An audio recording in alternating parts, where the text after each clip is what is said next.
We are live. Welcome to July 5th uh, edition of All Politics Are Local, America's number one political hip hop streaming talk show. And we are here with a very, very good night. We will start off with the Payne Report. We should have Eric Payne joining us very shortly, and we'll go more into that. We have from now to November, we are going to be doing a tribute to the Congressman Donald Payne by talking about the things that he most was concerned about, which was the November election. So we're going to have an in-depth discussion about that. We will be joined with Eric Payne momentarily, and we'll start having that discussion. At 7 o'clock, we will have the Prime Minister of St. Vincent and the Grenadines talk about Hurricane Beryl and climate change and the need for immediate international action, right? That is going to be a really, really good show because we are talking about the what happened with the hurricane and climate change and the things that are affecting actually all over the world with what's going on. So and at 8 o'clock, we're going to be joined by Joylyn Lampkin. She's a farmer and economist. We're going to be continuing that conversation and talking about hurricanes, farming, and the long-term effect of climate change, specifically on the Caribbean. And then at 8:30, we're going to have DJ Rhino in the State of Hip Hop, and we're going to have our guest, Keith Colon. He's a professional boxer, and this is the night before his first professional fight at the Prudential Center. And so a big shout out to Marquise Lewis again for making that possible. All right, so Zaid. Yeah, very simply because Ed and I both have boxing backgrounds. I don't know this young man that's going to make his debut tomorrow, but the highlight of the main event for tomorrow is Shakur Stevenson defending his title, and he's the first somebody from Newark to win a title in a long time. He's a silver medalist in the Olympics, and very highly regarded as one of the best fighters in the world, pound for pound, right now. Very bright light in the boxing scene that young man's debut is going to take place. Ed needs to be in that conversation for sure. I also want to shout out next Saturday is the Stolen Lives induction ceremony, and we've got a lot going on around police violence. We had a bad scene last week with one of our violence interrupters being arrested wrongly by the police, and the police union trying to drive a crazy narrative that totally, negates and mischaracterizes the work that we're doing here in this town to bring peace in our streets. And yesterday was also the anniversary of the police killing of Major Gulliadale III on the 4th of July. Right. So I just want to acknowledge the Stolen Lives Project. They would have been on had we not had this groundbreaking conversation that we're going to have with Prime Minister Gonsalves. And, that's this. The irony of that whole thing is that we were talking generally about how to follow up with the Newark Caribbean Commission on a conversation about the Caribbean's Black radical tradition. And this falls into our lap, and it falls into our lap in the context of a crisis, tragically. But Prime Minister Gonsalves has been a very strong voice for progressive tendencies in the Caribbean and has been very unapologetic about the Caribbean's call for reparations. So it's going to be very powerful. So we're looking forward to that conversation, and we hope that that island and every part of that world has been brutally hit by Beryl and the effects of climate change get all the relief and the help and solidarity that they deserve, and we hope our solidarity helps in that matter. So we're really looking forward to that. So I just want to just lift those elements up tonight as we do that. So it's a loaded conversation, loaded night. We're here, and we're looking forward to doing what we do. Before Eric comes on, there's some things that we're also trying to keep in the mix to continue the uplift and the importance of the Payne Report as we get ready for this upcoming pivotal election and all of the drama that is coming with it. We're also trying to engage some other voices in that mix that were colleagues of Congressman Payne. We're trying to reach Congresswoman Ayanna Presley from the Boston area, who in a deep concern for what's happening and what can happen with if this election goes a certain way towards the right wing, who literally put together a task force to take on the dimensions and the challenges of Project 25. Right, 2 days ago was also National Crown Day, the celebration of Black women in particular and Black folks in general about the right to wear their hair naturally. Of course, we have Congresswoman Bunny Watson Coleman, who's helping to drive that conversation on the federal front, right here from New Jersey, and she's an important veteran voice on that particular front, and has been in this space with us before, and would have a whole lot to say about the broader dimensions of what this election means, also in the ranks of the Congress, and how all that plays out for the state of New Jersey. So there's some places to go, some definite places to go as we get ready to move through this night and what's going to come from this night as we build out this evening's conversation. You're muted, Jonathan. You talked first about Project 2025, right? And you talked about the and I think that on the BET Awards that started to become more popular. I know They that talked Taraji about P. it on Henson, the BET Awards. Taraji P. Henson shouted out and be like, "Look, Good Google for it," her. and it started an entire thing of Google it and vote, right? So a lot of people are starting to talk about it now that weren't talking about it last week or a few Good weeks for her. earlier. Right on, And at the Taraji. beginning of the summer, I think that this becomes particularly important. And So those tell are me, the folks we need to be trying to reach. Our what regular is grassroots. right? We're probably clueless Absolutely. about what this thing is. And in the spirit of Congressman Payne, right? And I know that he would have been all over this. He would have been talking about this. He would have absolutely been all over this. What is Project 2025? It's a document almost 1,000 pages deep that lays out the actual implementation of the conservative agenda that was produced by the Heritage Foundation, all of the monies that fuel the conservative movement, right? That talks about how to literally repackage and dismantle the government as we know it and how to stack it and letter detail with conservative devotees to ensure a long-term institutional shift to the right in this country in a way that we're already seeing with some of the dimensions that are coming from the Supreme Court. And the Supreme Court handed down several problematic decisions just this past week as they ended their term. So it's not just Trump. Trump got a whole lot of company. And this project has been afoot conceptually for some years.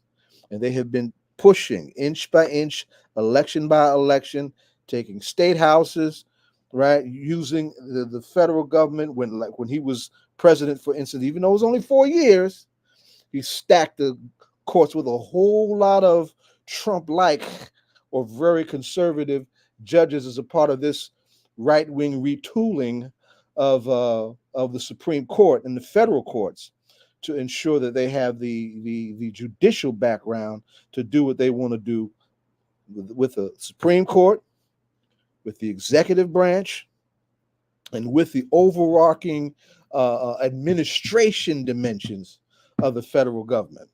It is what fascism is going to be spelled out in letter detail if it comes to pass. It's interesting because some of the things that they're talking about are really about these small decisions. Just like a lot of us, we see it, all politics are local, vote in your local elections. So the election for commissioner, the election for the person who oversees the county clerk, right? The county clerk's office.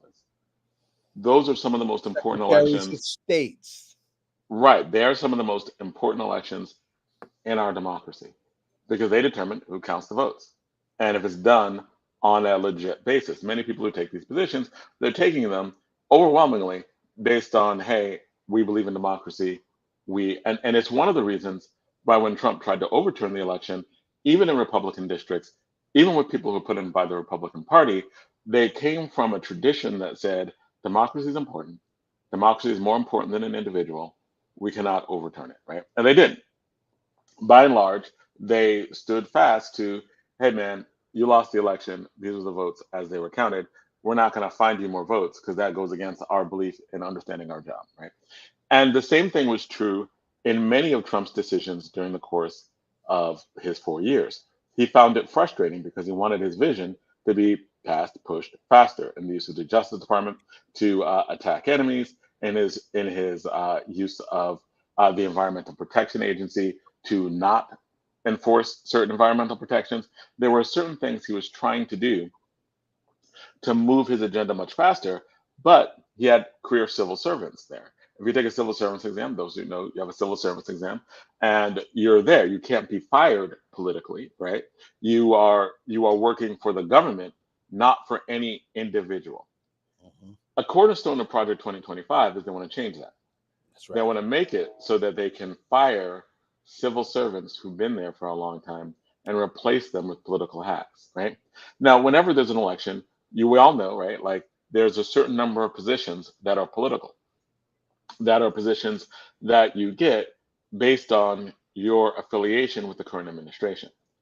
It's limited so that you could have consistent governing across administrations and so that democracy can function and it not absolutely perverted, right? Um, and then there are a whole group of positions that are protected civil servants positions so that the job can happen from administration to administration. One of the things in Project 2025, the keystone of that is to fire people in a widespread basis so that they can put people in place Exactly. to push a hyper radical, anti democratic agenda, right? Exactly. Because we look at what are some of the checks and balances on democracy, some of those are just the people who are in positions to say no, right? Exactly right. And he wants to take those people out as one of those cornerstones. Um, Talk to us about some more about what is at stake with this, Zaid. I know that you were talking about like the way in which there is a push toward fascism in the United States, and many people will hear that and they'll be like, "Hey, man, Zaid, love you, man, but you're exaggerating. It's just Trump, right? Biden was bad. Biden, even now, right? Democrats don't even think that he should be running for office, right? So there's a lot of because of the way he did at that debate. The Why irony, is the decision yeah. right? Why is the decision so important right now? Why is getting out to vote so important? And what is this whole fascism thing you're talking about, Zaid? Like, are you just making a lot of this stuff up? Talk to me. See, one of the things is, let's take our favorite institution to be leery about. That's always an elephant in the room in these kind of conversations is the police. Right? We have a long-standing, deeply entrenched, race-based and labor-based problem in this country with the police. The most recent expression that we have been seeing, and this has not just been coming from the right wing, by the way, has been the emergence of a very militant, very multiracial and intergenerational Palestinian solidarity movement, right, in the face of the Gaza crisis, the Gaza genocide, right? Not just students on these campuses, but there have been all kinds of major acts of civil disobedience and protest, shutting down Grand Central Station, shutting down major highways and whatnot. You know, black folks, uh, Arab folks, Palestinian folks, Latinx folks, whole lot of women, a lot of young people, right? A whole lot of Jewish folks who do not want all that is happening in Gaza to happen in their name or in their faith, right? Uh, that protest in many cases, and right across the water in New York City, in a very obvious way, in a very upfront way, that bold expression of maximizing the First Amendment is being threatened directly and explicitly by police forces or elected forces who have the reins of the police, who will be beholden to those lobbying factors like AIPAC, to be specific, that have been a lightning rod for this unquestionable space that those forces want to put Israel in. So we have a lightning rod of activity where the police will be used to crush dissent, right? And it's on either side of the aisle, by the way, that can be expanded in a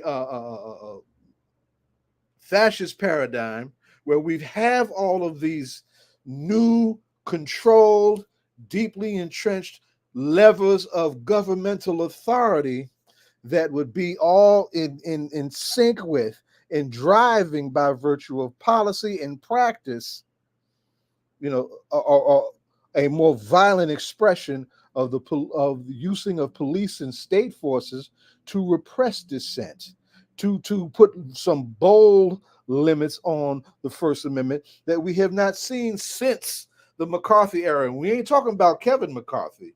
We're talking about McCarthy that was in Congress back in the 50s, when, if you were anything left of the center of the Democratic Party back then, you were dubbed a red or a communist and were whitelisted in a very horrific way back in those days. This can get there, and with the depth of this institutional grab that you just described, Jonathan, can actually take us further to the right than we were then. And of course, underneath all that, our people were getting our behinds cracked and whipped by virtue of the segregated order, which was a micro-fascist reality that we already had. So the very safeguards that came from our struggle in the 60s and the early 70s, right? And I mean our struggle, not just the Black liberation movement, but all of those parallel struggles are gradually being stripped away. And in their stripping away and the implementation of these other tendencies, we would be taking a very, very serious, dangerous step backwards. But here's the but, though. While I want us to be urgent and serious and very clear and determined about this, let us also believe that we can beat these folks, because there's another sense of urgency that's driving them. And that is, this is a hip hop talk show. I'll use some hip hop language, and that's not my thing necessarily. Is the fear of a black planet, right? One of the things that we need to appreciate is that there are a lot more black and brown people in this country now than there were back in 1964 and 1965, right? That the electoral base is the young voices of the electoral base are organized and agitated and are definitely taking a left turn that they're afraid of. And then, of course, the country is not as white as it was then, and there's a real obsession with maintaining what can white privilege, white majority / becoming a minority privilege that is driving this. So we need to understand that at this moment, this very pivotal moment, we can move ahead with the further democratization of the American experiment. And that's all it is, because the democracy has been really just episodic in this country, to be sure. We've had a whole lot more racial and sexist issues that have undermined democracy from its inception. But those episodes where we have taken leaps forward should be a moment now where we actually dare to take another leap forward, right, to prevent a serious lurch going backward. And one of those places that's going to be at the cutting edge of this is what? Education. The educational front. That's why these folks are banning books and gutting black studies and firing professors and all of this because they're afraid of an education project that can come out of all of this, right? That can educate some folks out of their racism. Now, just to make it local for people, right? Can you tell me, is there a local incident with the police or police unions or that happened in Newark that you want to talk about? That is this is what will happen in force given the amount of power that police, the amount of increased power that they would have. Well, let's this and we I want to have them come on the show and talk about it. I didn't even think we'd have time to talk about it. We really have the upcoming anniversary of the Newark Uprising on the 12th, and we'll be in the streets as always at the Rebellion Park Monument on Springfield Avenue at 5 p.m. to acknowledge that, as we always do, under the leadership of the People's Organization for Progress. But last week, I was in Los Angeles with my colleagues from the Equal Justice USA team that participated in the Giffords National Conference. And the Giffords organization is a big organization that was put together by former Congressman Gabby Gifford, who survived a horrible gun violence incident that she literally shot in her head and survived. But she put together a powerful grassroots anti-gun machine that has become a real force in voting spaces that we partner with. While I was there, my little brother Akila Sherrill, who was the founder of the Newark Community Street Team, is doing a presentation on those kind of spaces and how to develop those kind of spaces. I get a phone call that one of our best young community-based violence interventionists was wrongly arrested by the police as he was trying to de-escalate a situation that was on the ground here in Newark as he was doing his work. But not only was he arrested and wrongly charged with a felony, they always charge you with resisting arrest when they want to do something to you, to put you on the legal defensive and copping some kind of plea and to cover up what they did to you. Little brother Shadi Dukes from New Direction, right? Police union fired off a missive to the Essex County prosecutor that said all of the work that we do in community-based violence intervention from Deputy Mayor Keisha Yuri on down needs to be investigated for criminal activity. Right. So who's doing community-based violence intervention work without the police driving down violence in our communities all across the country? Young black and brown men and women, right, who understand the organized capacity that they can develop and make a difference in, right, and bring some balance to this playing field that has always been overly dominated by over policing. That can be an acceleration, right? If we lose all of that stuff that we've done and are doing around the country. Talk about the pushback against that. Now, there was some pushback locally against people who've been doing anti-violence work. Can you explain to me the pushback and who is doing the pushback against people who are doing really proven work, right? Like this work has lowered crime in Newark to record levels of low. It's so low when people were asked what is the leading problem in the city of Newark, they talked about housing, right? I was like, ooh, right? And they were, when that study came out that talked about, there were some problems in Newark, crime wasn't the top one. And that's in my lifetime, I don't remember a time where crime was not the number one issue. How about that? Inside of the, I think they said housing or maybe water quality, the water issue that was actually dealt with in Newark. So there was misperceptions around that. So that, like, when you're looking at that, right, and crime is not number one or two, right, where there are other issues it tells you a lot. So who's pressing back against the anti-violence, the violence prevention measures? Well, here in this case, we're particularly talking about police unions, right? And talk to me. and police unions have always been the big organized elephant in the room that has always pushed back and been an obstructionist entity when it comes to any kind of meaningful police reform that includes accountability of the police.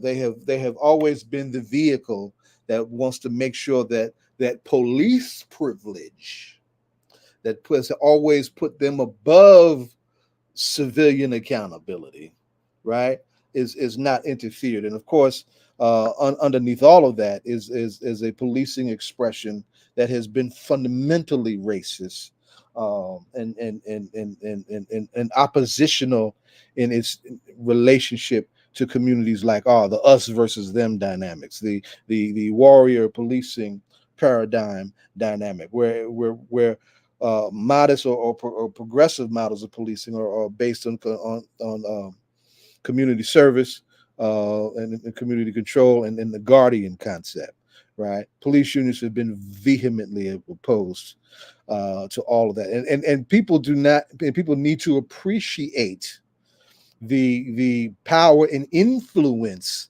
on elected spaces that the police unions have, and that influence needs to be contained and out organized by those of us who really want to see some genuine police accountability take place and some real improvement in that front take place. So that's the principal space of opposition that has been very difficult to deal with, even in settings that have made incredible gains like we have in Newark, right? In spite of all of the good that we've done, have gotten done, there's still this deep seating, elephant in the room, just laying to disrupt all of it as much as it can, whenever it can, by virtue of its influence and its disregard for our people. And we need to be Now, real.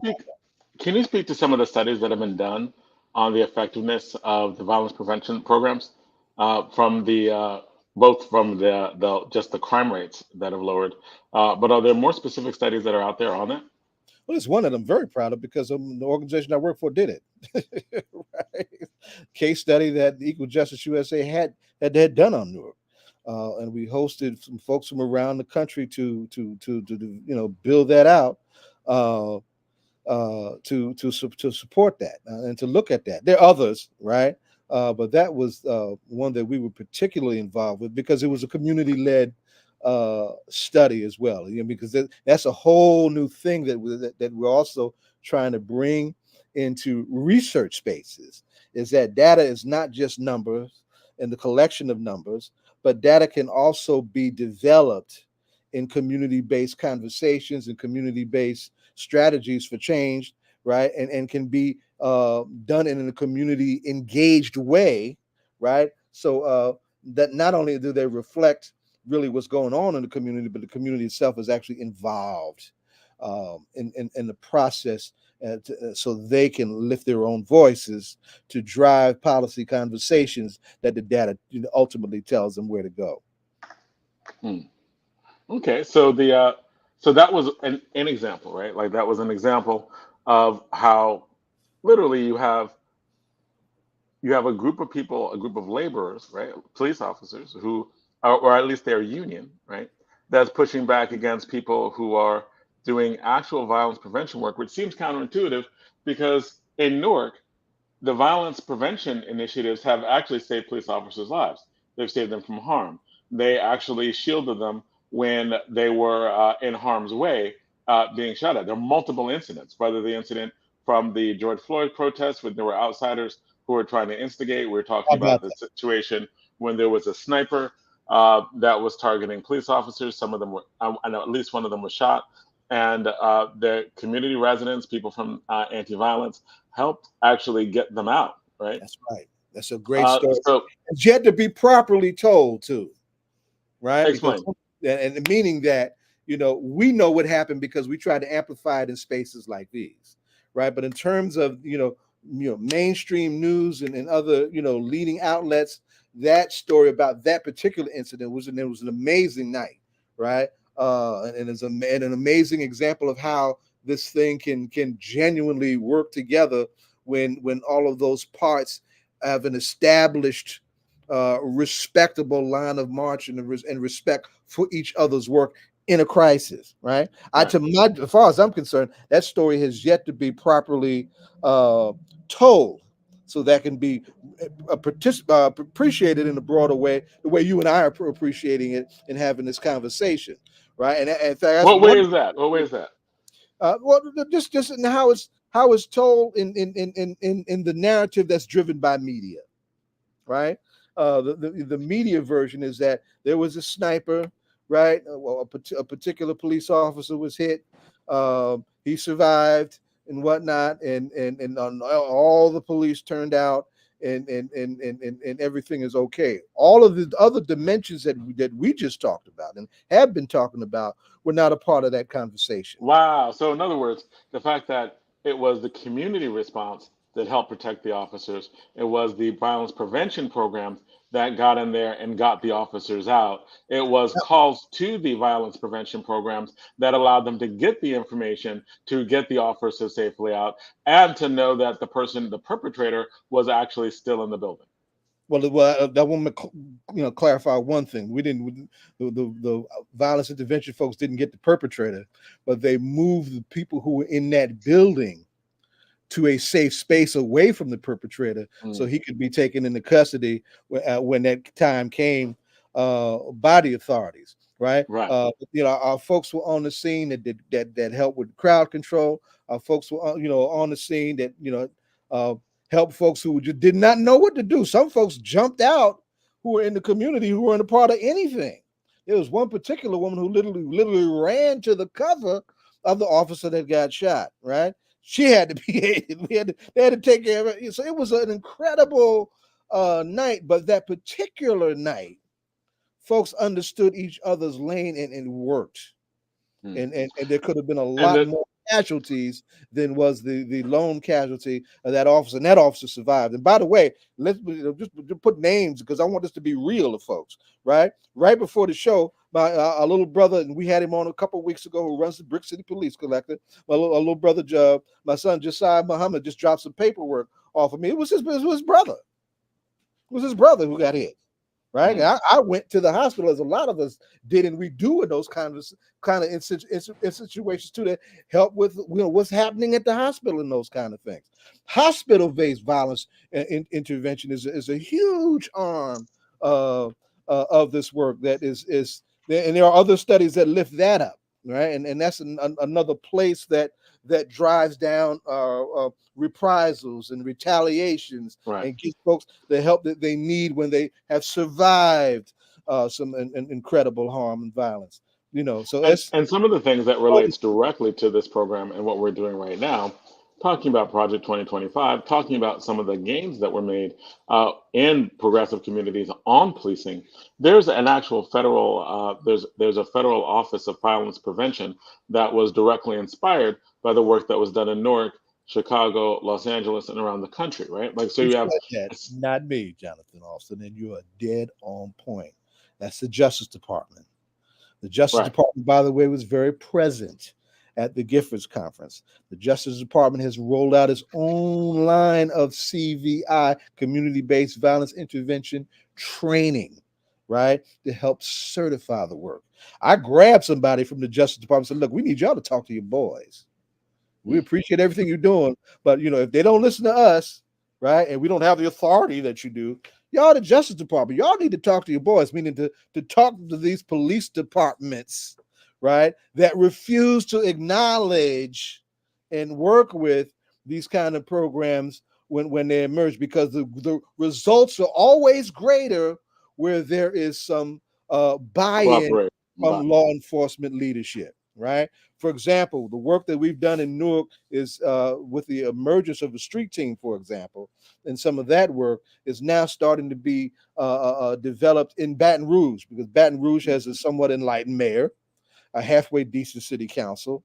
They had a police chief who was about reform and change, So you're right? saying these violence prevention programs are being used in Baton Rouge right now?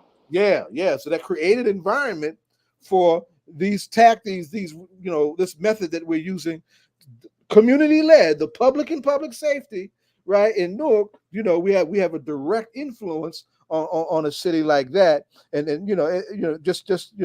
but based on what we did just within the last few years, right? And I think, Always better with buy-in. It can be wild when there's no buy-in.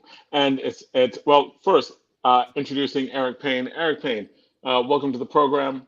This is, we know, as everyone Good to knows, see you, this little is the brother. Payne Good to see Report, you. and we are All really right. having a conversation in the spirit of something that we know that our congressman absolutely wanted, and that was had the elections to go in a democratic way in November. He spoke about Yeah. that quite often.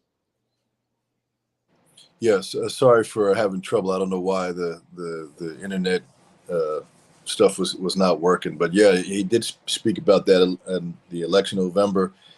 Those very issues that you're talking about, Brother Zaya, the police community relationships in terms of how the police police the communities, particularly our communities of color. That's very important that the elections go our way in November for sure, because the Democratic Party is the ones that are buying into that and supportive of those reforms that we're talking about in terms of the police organizations being there to also protect the community and serve the community, as opposed to police the community and act like they're not, And, not part of and the to be community. clear, That we was were you talking about on the remember federal level, that. right? Like, Mhm.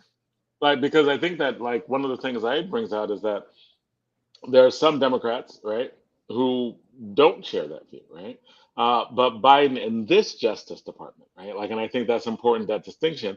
This particular Justice Department has been all in on these violence Always prevention had our programs. folks in this town in the conversation at the table.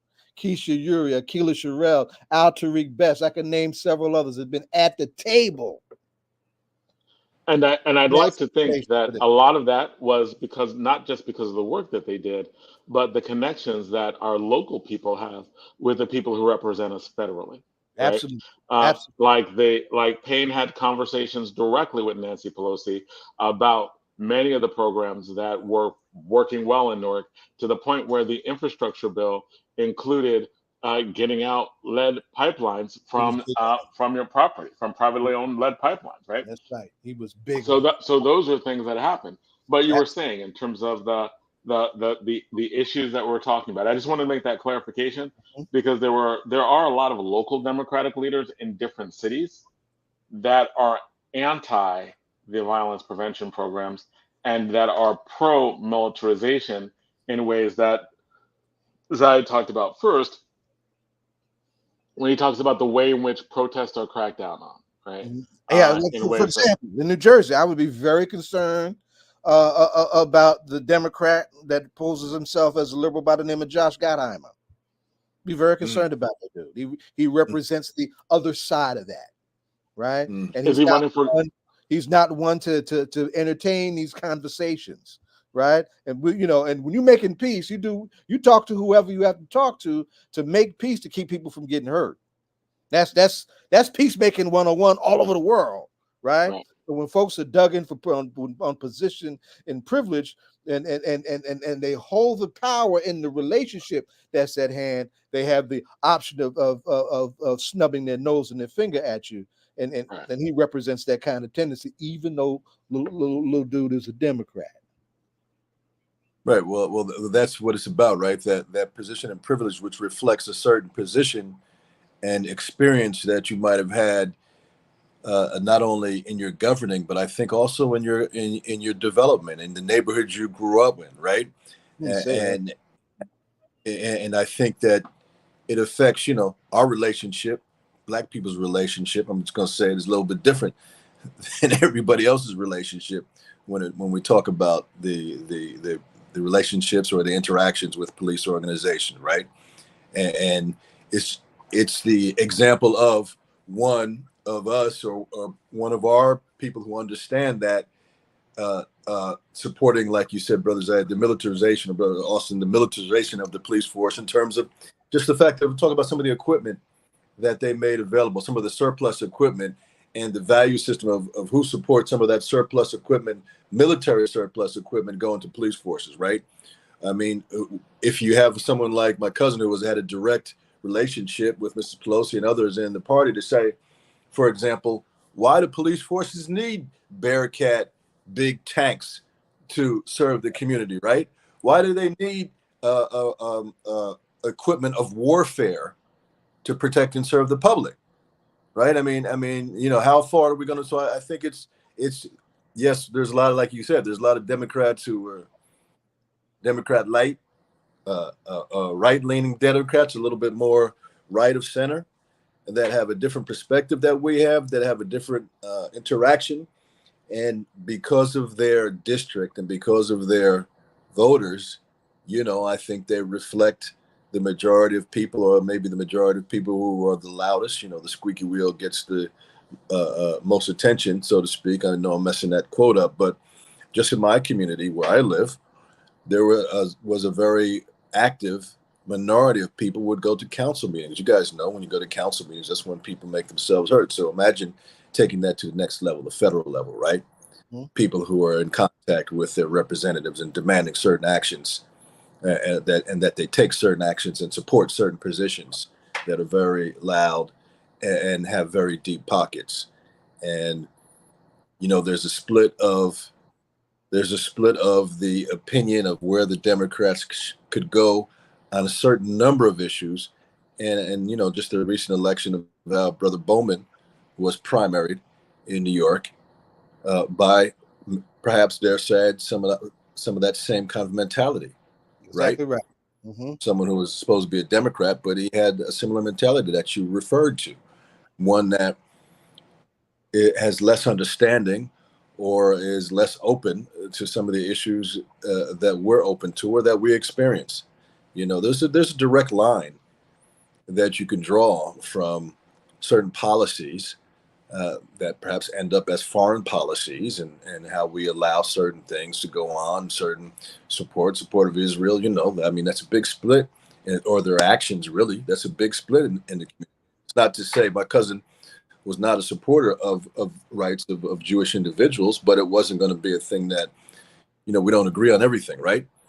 So, that AIPAC or that involvement in the election, in Brother Jamal Bowman's election, is a perfect example. You can be supportive, but there's some people who want you to support them on everything, and they want you to agree with them on everything, and it reminds me of certain demands back in the day when people were calling for people to repudiate their brother, if you know what I'm referring to. A long time ago, my mother was on WLIB, as you know, Jonathan, back in the day, and how in the mid to late 80s and early 90s, when Jesse was running, and the whole asking him to repudiate Minister Farrakhan, certain demands that are made, either it's our way or the highway, and it kind of splinters the ability to be united in one united front. Right. Because we got to compromise. We all got to get along. So the perspective of either you're with us 100% or not, I think I would humbly submit that it's counterproductive, in a democracy. If we're supposed to all be on the same team, if you're going to tell me I got to agree with you 100% of the way, and that's not my experience, yo. It's not my experience with the police force. It's not my experience. That's my observation. Even what some of the issues that you support, I don't see it that way. And that's a very clear example of that election in New York, that primary election in New York, that Jamal Bowman went down, and how some of the person in Congress up for re-election that came out strongly for a ceasefire, and it was almost 50 of them, right, has been targeted by AIPAC for defeat. Right. Obama won, right? No, I'm hoping that the progressive forces that elected all of those folks willing to take that principled stand that they took outvote those elements that are being fueled by I think that the key to that is making sure that you don't leave your actual base of people, right?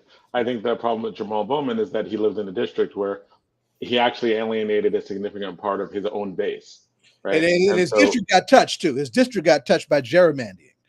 Okay. Some altering of his Right. district that weakened his base too. Okay, so that was done deliberately. Yes. I want to switch to one subject that is I would that I know that the congressman would have a lot to say on, right? I know he really liked Joe Biden. He knew him personally, right? And they knew him personally back from the days when Biden was a senator. Vice The debate President. happened. I would say vice president. I don't think my cousin was serving when President Biden was a senator. I think that probably was during the time of my uncle, if I'm not mistaken, right? Oh, true. But I think he might have known him through his father, right? Right. So We knew him through his father. And the thing that is that debate that happened, right?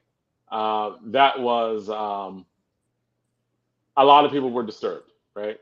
By no one's like, oh, I'm going to vote for Trump now, but a lot of people were like, should Biden stay in the race? Is aging really a factor? Do we need to make sure that we get someone who could say the things and do the things that are necessary to deal with Donald Trump? Man, from my perspective, there's a number of other issues that they're hiding behind. Probably one of the main ones being that even if Joe, say he gets elected and he's not able to continue the second term, there's a number of people, and even ones who claim to be on our side, I believe, that don't like the idea of a Kamala Harris presidency, right? So kind of look past her, and maybe they try to do kind of a casting call, so to speak, of what they traditionally wanted the president to look like, right? I mean, the whole reason why talk about race within the Democratic Party, you know that, right? Yeah, that's what I'm saying. I mean, keep on keeping on. I mean, that was the thing when Joe originally got elected. I mean, remember, some people were unspoken, or people knew it was not got to get another white guy to go against Trump, after Obama. But, and I mean, it's complicated. I mean, the president in his job, to me, the whole thing is ridiculous, right? I mean, we're talking about the choice between an energetic, lying criminal, right, and a guy who's a little older. Old as Biden too, by the way. Yeah, but he was almost as old as Biden too, by the way. They're only right. 2 years apart. Right. Almost as old, and a guy who's older, right? Of course, and we all understand the realities of age, right? But who has shown that they're going to be honest when you ask them, and some of those issues that he would have to deal with, of course, he's going to be supported by his staff. So you get an individual like that, he probably is going to have people who are mostly, an individual is mostly honest and deals with things pretty much on an up and up perspective, as well as much as we know about President Biden, he's probably going to have individuals that work around him or that are part of his administration that are going to be mostly honest too, that we could pretty much kind of expect to believe them when they tell us stuff, and expect that they're not going to be constant liars and have to worry about everything they say.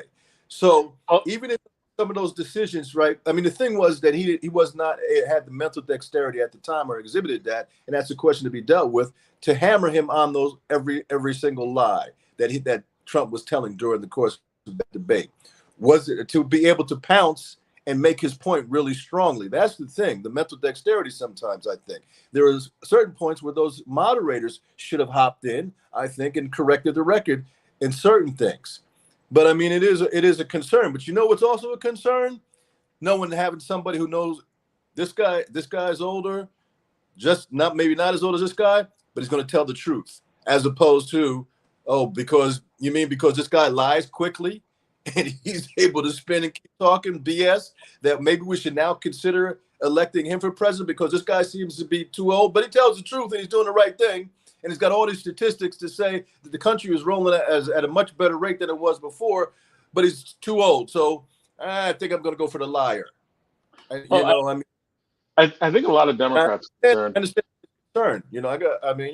I'm concerned too. And maybe that is a thing that he's going to have to deal with. Biden himself to say what's best for the country. Should I think I can. But the Kamala Harris, that notion is what I think they definitely have a problem with. And maybe there's some on our side who have a problem with it too. Now, do you think that like, and this, we're talking about Democrats for the most part, right? Like in terms of him running, right? Like, and whether or not they think, and a lot of people are just saying, for Biden, we like Biden, we like his policies, we want him to get a second term. We think he'll lose because we don't think he has it in him to like just the ability to campaign in the way that needs to be campaigned to get the job done. Like a lot of these people are supporters of Biden. They're like, hey, you're gonna have to do what you got to do to get the job done, and you might not be able to demonstrate it right now, right? Like in that debate, you Right. weren't really demonstrating that you could do the things necessary to come from behind, and he is behind right now, to come Right. from behind and win. Right. And also wasn't really demonstrating his ability to quickly, like I said, pounce on those lies and to respond. I mean, we know, I think also to the question is that we know once he gets in office, right, that he's gonna have a staff that supports him, like might say, no, Mr. President, what you meant was. But in that, I would suppose that people have questions that were like, why should I depend on the aide to really make that decision? How do I know the aide is going to purely coax the president or direct him in a direction that the president has, that it's the president's decision and not the aide, right? Because the person influences, and I think that's a decision that has to come from him to say, I want to do the right thing. We all see it, right? So I mean, but it's a decision that I think can make him look like a true patriot, as someone whose legacy will last because of what he chose to do for the country, not because of how he was feeling personally. I mean, that is something to consider. I mean, because we know that the average person out there is not as interested in politics as we are, right? Right. I mean, those of us that are aware and Trump needs more aides anyway, right? We know that Trump does not know what he's doing. We doubt his ability to be literate, right? So there are all sorts of questions that we have about like whether Trump could even do anything, right? Like in terms of the job, we actually fear that it's the people he puts around him that are going to do the most mischief, right? The people from the Heritage Foundation, the people who are doing, Project 2025, right? That will get in and they will do the mischief. It's really never been Trump. It's really been all the people around Trump. To your point, right? Like that is the more pressing danger. But I think the fear is, are you putting your ego before the good of the country? And that, do you have enough to inspire people? Like, it's not just what you're going to do in order before you get elected. I mean, once you get elected, right? But do you have the ability to inspire people to the extent they will come out and they will vote for you? That they will take that time, they will do that, get out the vote. They will be like, yes, we are going to do this. Can he do the yes, I can? Right. And that's the thing, Jonathan, because the populace, average American is not paying attention. They don't understand the process as much as we do, as much as informed voters, so all they're seeing is the commercial.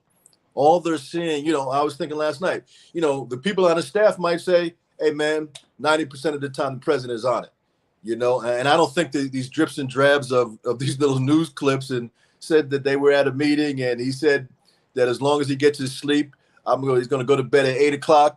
That's not helping. This is what I'm saying about the Democrats.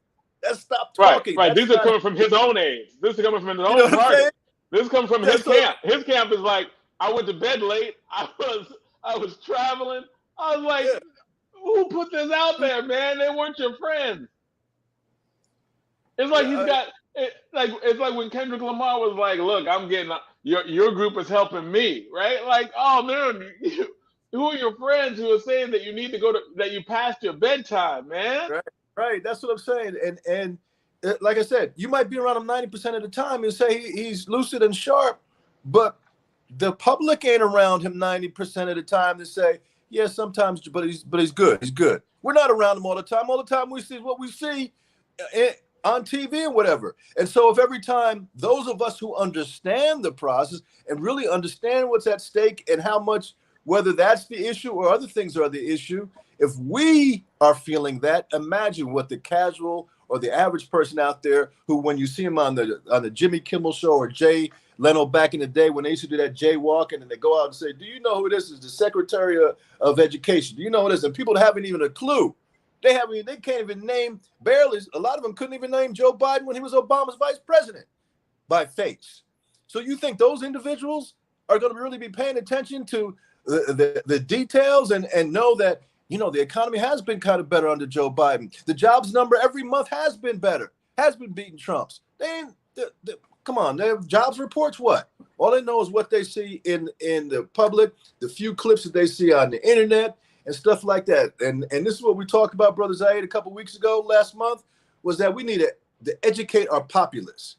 We need an educated populace, and the Democrats are the main ones who got the worst PR, right? We need the Republicans' PR. We need Hollywood PR. And oh, he was rolling. Eric, go out and come back in. I don't know what happened. We never want to respond. We never want to respond to all of the BS that comes out. We don't tout our own horn. We don't come out and say, you know what? Come on, this guy's a criminal. Come on, you kidding me? He did this, and that. We need, and that's the whole thing. That rapid fire delivery that Trump presents that looks like he knows what he's talking about. When those of us who know a liar when we see one, just like we know the realities of age, you know, that's what we need. And that's how the Democrats need to attack it, as opposed to saying, you know, he needs to get to bed earlier. He was sick, yada, yada, or whatever. I blame the coaches. Who coached him for the debate? If that's how he was feeling, why was he sounding hoarse? Why was he sounding tired? This is what you guys did. You guys are all fired. Your whole coaching system needs to be fired because you set up the quarterback to go out there. You didn't give him the best game plan. You didn't send in the right signals. If that's what you've been doing for the last 4-6 weeks, hold up at Camp David. We got a debate coach legend right here that's leading this conversation too. Mm-hmm. That's right. But let me come back to this thing that you alluded to earlier, Eric. And this is you know, us from a media lens, right? And the media is supposed to be objective and balanced and all that. And the conversation around the debate was overwhelmingly on Biden's capacity, and Mm-hmm. very little on the criminality, the lying and the dysfunctionality of the criminality of Trump's persona, right? Mm-hmm. He did lead a storm on the Congress. He was just convicted. No, we're What's actually we're actually out of time. We're having Oh, some we sure. It's minor 7 technical o'clock. difficulties. Right. Great conversation. Right. So we're getting ready to move on to the next segment. But thank you, man, for Eric, for coming out again this week. We're going to have you back again next month. We're going to be continuing these conversations and talking in the meantime, man. So thank you again. Thanks. Sorry, I had a you. little trouble. I'll see you again. No, it's okay. It's okay. You were rolling. You were rolling well. You were rolling well. All right. All right, brother. Take care. All right. So, hello. Hello. Good evening. Good evening. We are here to have a very serious conversation and a one that needs to be had over and over again about climate change and the real time effects of it. We're honored to have a conversation with the Prime Minister of St. Vincent and the Grenadines, Prime Minister Ralph Gonsalves. We thank Josie Gonsalves. Yes, Josie, not Jose. Josie, my apologies. Josie, I knew that. Josie Gonsalves. I understand I have an Iberian last name, but I am an African. Okay. Or not Jose. Yes, no. I'm just teasing you, Jonathan. Thank you so much. My fault. No, Yeah, thank you. No, very much appreciated.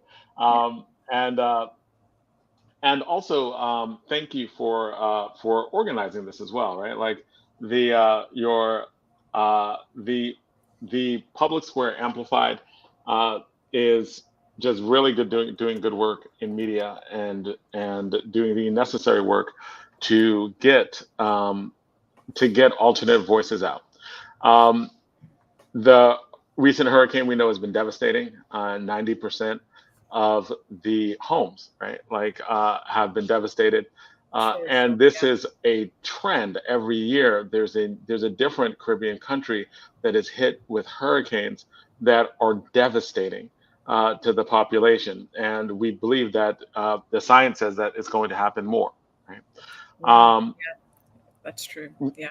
So we are honored to have the Prime Minister in today for this conversation. Talk to us about some of the things that led up to this conversation. Sure. First, let me say that because we're in the midst of a crisis. Because I'm Vincentian, but I'm not on the island. The PM is probably being pulled in multiple ways. He will be on. I spoke with him at 6 o'clock and 6:15, and he will be on. But we know that they are experiencing and living in a crisis and an emergency response, and they're steeped in disaster relief. So I'm sure that he'll be on shortly. St. Vincent and let me begin with, we're at the top of the hurricane season, right, where the Caribbean sits in the Atlantic belt. It is shocking to start a hurricane season with a Category 5 hurricane. It's indicative that it is no longer when, but it is now that we must address. So it's not if not now, when, but it is rather now. And it's rather urgent that we address the climate crisis and its impact on not just the most vulnerable, right? But it's also those who live in developing states, and more importantly, those who are citizens and residents of small island developing states. And that sort of compiles about 65 million citizens in the world. They're less than a percent, but they are on the front lines of the climate crisis. So when we think about St. Vincent, we think about an island 11 by 18 miles. We think about oceans rising and warming, and we think about fishermen and families who make their living and eat from fishing. And so fisheries are impacted. When we think of the majority of the population living on agro land, relying on the land to sustain them, when we think of that, and then we look at what's happened over this past hurricane this week, over according to the Permanent Secretary of Agriculture, good 80% of crops have been destroyed. Fruit trees are uprooted. The wind was so strong that it's knocked everything off. So people are without food, without water. So things are dire on the island. The mainland didn't incur as much damage as a few of the Grenadines. So St. Vincent and Grenada hold an archipelago of islands called the Grenadines. And several of the Grenadine islands have been decimated. 90 to 95% of homes and buildings just flattened. Many people work on those Grenadine islands. Some live there permanently, but some work there. And so we have workers and residents who are now finding larger islands to find shelter and to claim home. So, and it's just been several days since Beryl sort of passed through the islands. So that's pretty much So, the stage bit. right, and so I'm sure that he is busy with so much coordination that needs to go on right now. Do you know what some of the international organizations are that are helping, and uh, is the United States involved in terms of with aid and help? Um, and do they need more? Is this a case where that the aid is flowing in, or do people not know about what's going on in very real ways in various parts of the world?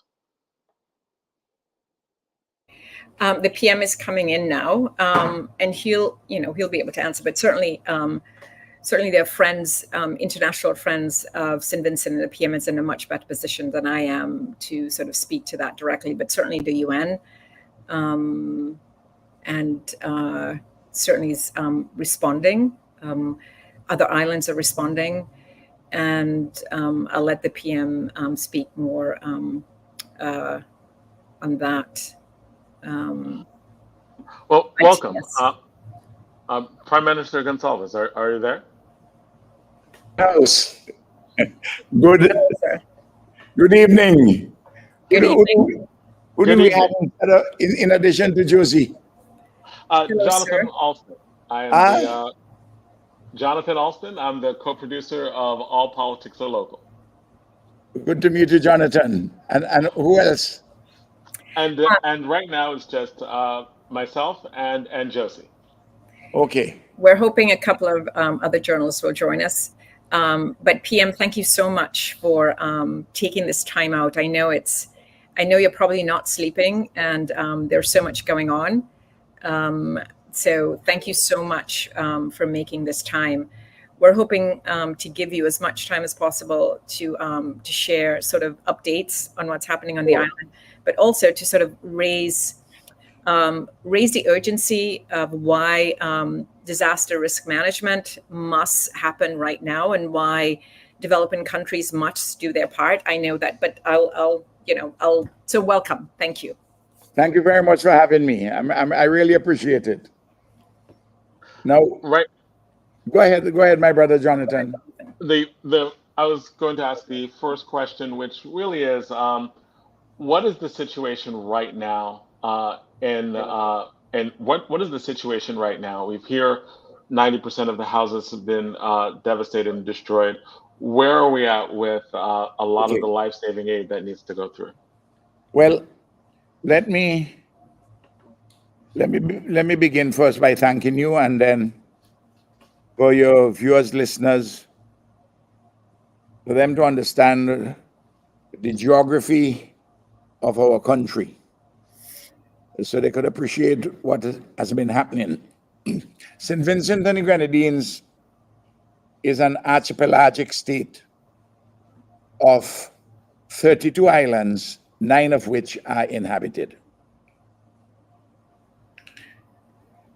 Union Island, which is the most badly affected, in fact, completely devastated, is in the southern chain of our islands, and that is 40 miles away from Kingstown, the capital of St. Vincent and the Grenadines, which is located on the main island, St. Vincent. There are 5 islands in the south of the chain which have been devastated. Union Island completely. The resort islands nearby of Palm Island and Petit St. Vincent, devastated completely. Then there is Myro,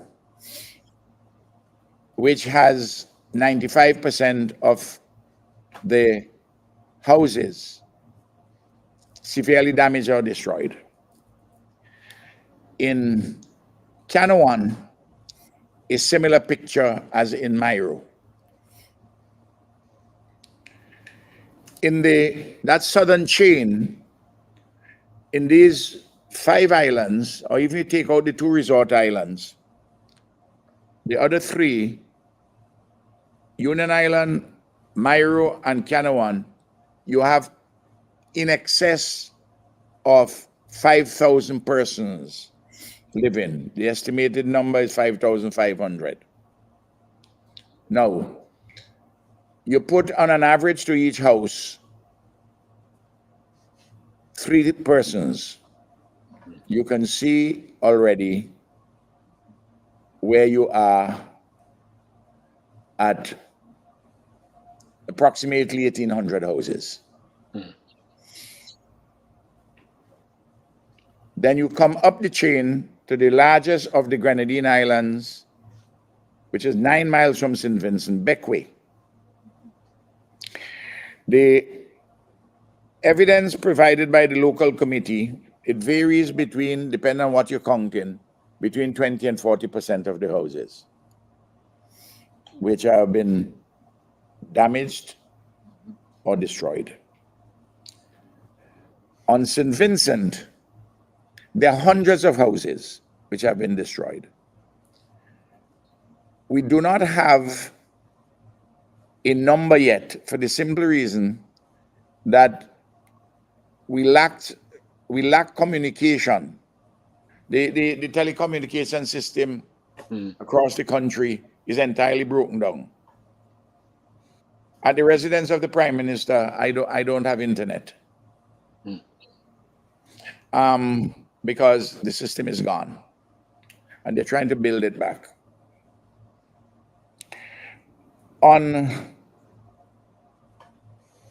Let me go back to Union Island and come up to talk about the public and other facilities other than those which are in the private sector in terms of the houses. On Union Island, the hospital has lost its roof, and part of the structural integrity of the building has been compromised. So there's no hospital. Wow. The airport the terminal building is gone.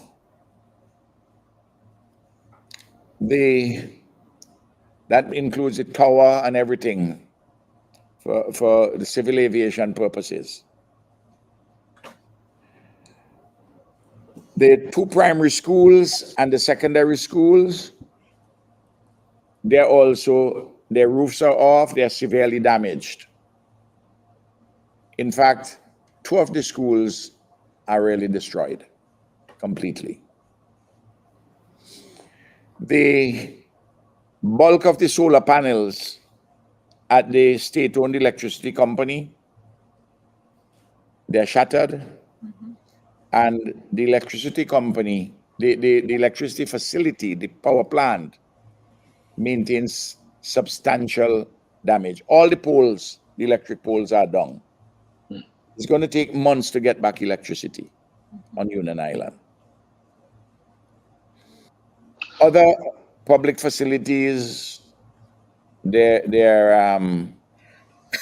have been severely damaged or destroyed.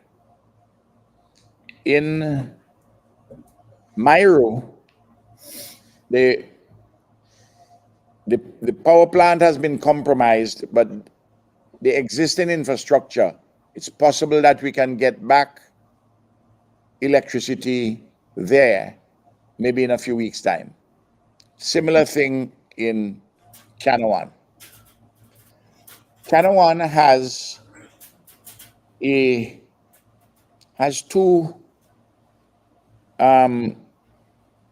big developers. One in the south, in which there's a joint venture there with the government. There's a top-of-the-line marina that has been very, very badly affected.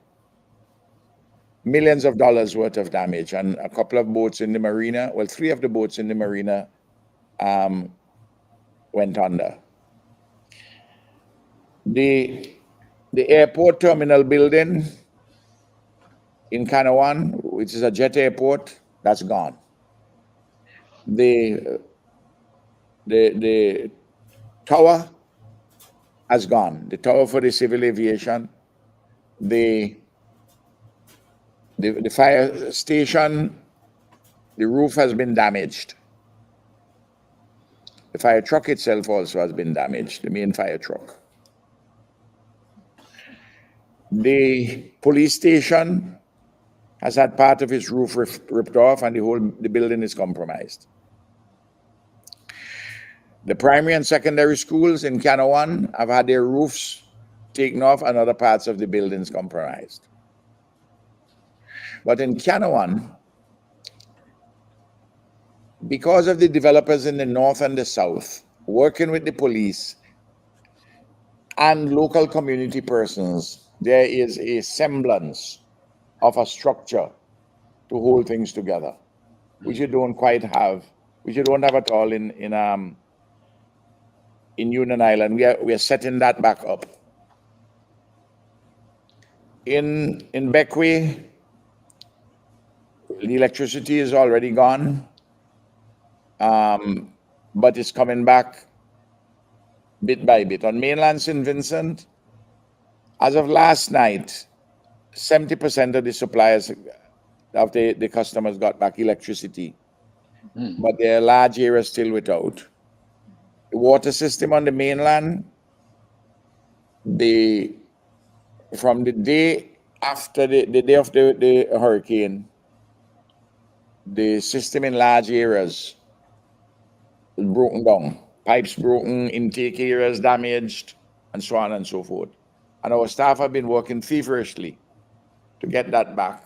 And there is one major area in North Leeward, a whole community, from the feeder for that area, the northern side of the island on the western side. They should have completed the repairs today. I'm still at the office. I haven't gotten a report yet from the Chief Executive Officer of the Central Water and Sewage Authority. But if that's not completed today, it will be completed tomorrow. But in the areas where we didn't have water, we were transporting water. And no, to leave St. Vincent to get to Union Island, which is 40 miles,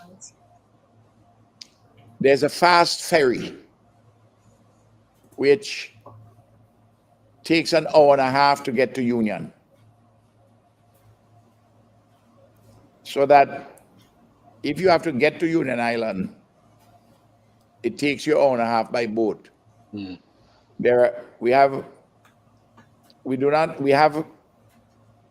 had hitherto regular plane services with 19-seater twin otters. But because of the condition of the civil aviation system with the airport's terminal building gone and the tower, only emergency landings are permitted there. I myself went on such an emergency landing to Union Island and also to Canawan. On St. Vincent, the Kingston port, Josie, is inoperable. It's an old container port, but it was working. The car boats used to come there and so on and so forth. Other containers would be left off. The famous geese boats which transported bananas come from England. That's where they dock. They can't dock there anymore because you can't use that pier. The other container port, slightly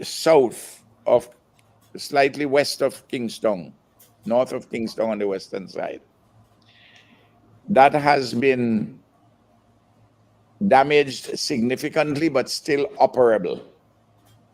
So what we have had to do is to use in Kingston the cruise ship ferry berth to bring vessels.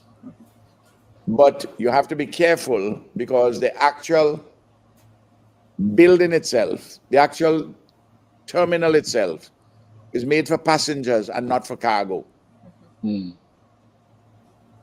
So you can't have cranes or anything go there. You can't unload any container there, obviously. And whatever you unload, you have to unload in batches in order to be able not to compromise the cruise ship pier also.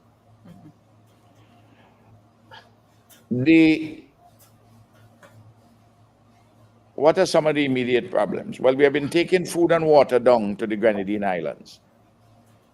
And what the government has done, we hire the fast ferry, which is privately owned, to provide transport free. It leaves Kingstown at 9 in the morning, and it leaves Union Island at 4 in the afternoon, every day, Monday to Friday. But on 3 of those days, it would stop into Kanawha, and on 2 of those days, it would stop into Mairo. And we have 2 other vessels which take people, but also take cargo, equipment, supplies, because the fast ferry is a passenger ferry. You can take a few things aboard it, personal things. So, and what the reason for this fast ferry, we can move people out, we can evacuate people, and people can go and come. We have moved out, I would estimate, since Thursday, I think we have moved over 500 persons out of Union Island. The number may well be more, of the 3,000. So, Prime Minister, how many? So that's 500. How many people are sort of? I can't imagine that you could build makeshift shelters for folks on those islands that have been devastated. How many ferries do you have, and do you need more ferries? And how many people are still left? I mean, is everyone coming to the mainland, or are they going? No. The bulk of these people still remain. What the ferry service does, and the other boats, is to make the connectivity. So there are some people will come up. Some of them will go and stay with friends or family. But we have designated thus far 2, but we'll probably have to increase those, of the shelters. We have 70 shelters with about just over 2,000 persons in those shelters, and a number larger than that we're in private homes of friends. We want to put the people from Union Island and Kanawha and Mairo. We wanted to put them, as we did for a number of people during the volcanic eruptions in April 2001, in guest houses and the like. But the guest houses are all filled with people who have come for Carnival. This weekend is the big Carnival weekend. We are having the Carnival still, but it's truncated. It's so people will still have fun, but it is fun in a more contained environment. But it seems like you have a situation where there's all hands on deck, right? Like you have a potential emerging humanitarian crisis with housing and people without shelter. Does St. Vincent's and the Grenadines have enough internal resources? No, absolutely not. Absolutely not. Let me just, before I come to resources, and we could come to that, let me just explain to your viewers the magnitude of the problem, even to begin with cleaning up. So you have close to 1,000 houses in Union Island. Let's just use Union Island for the moment. Because I have about 3,000 people. Almost every single roof is off. And though as there has not been an assessment in detail of each of the houses, it would appear that more than 3/4 of the actual structures are compromised, and they're concrete structures. And there's some big and beautiful houses on Union Island.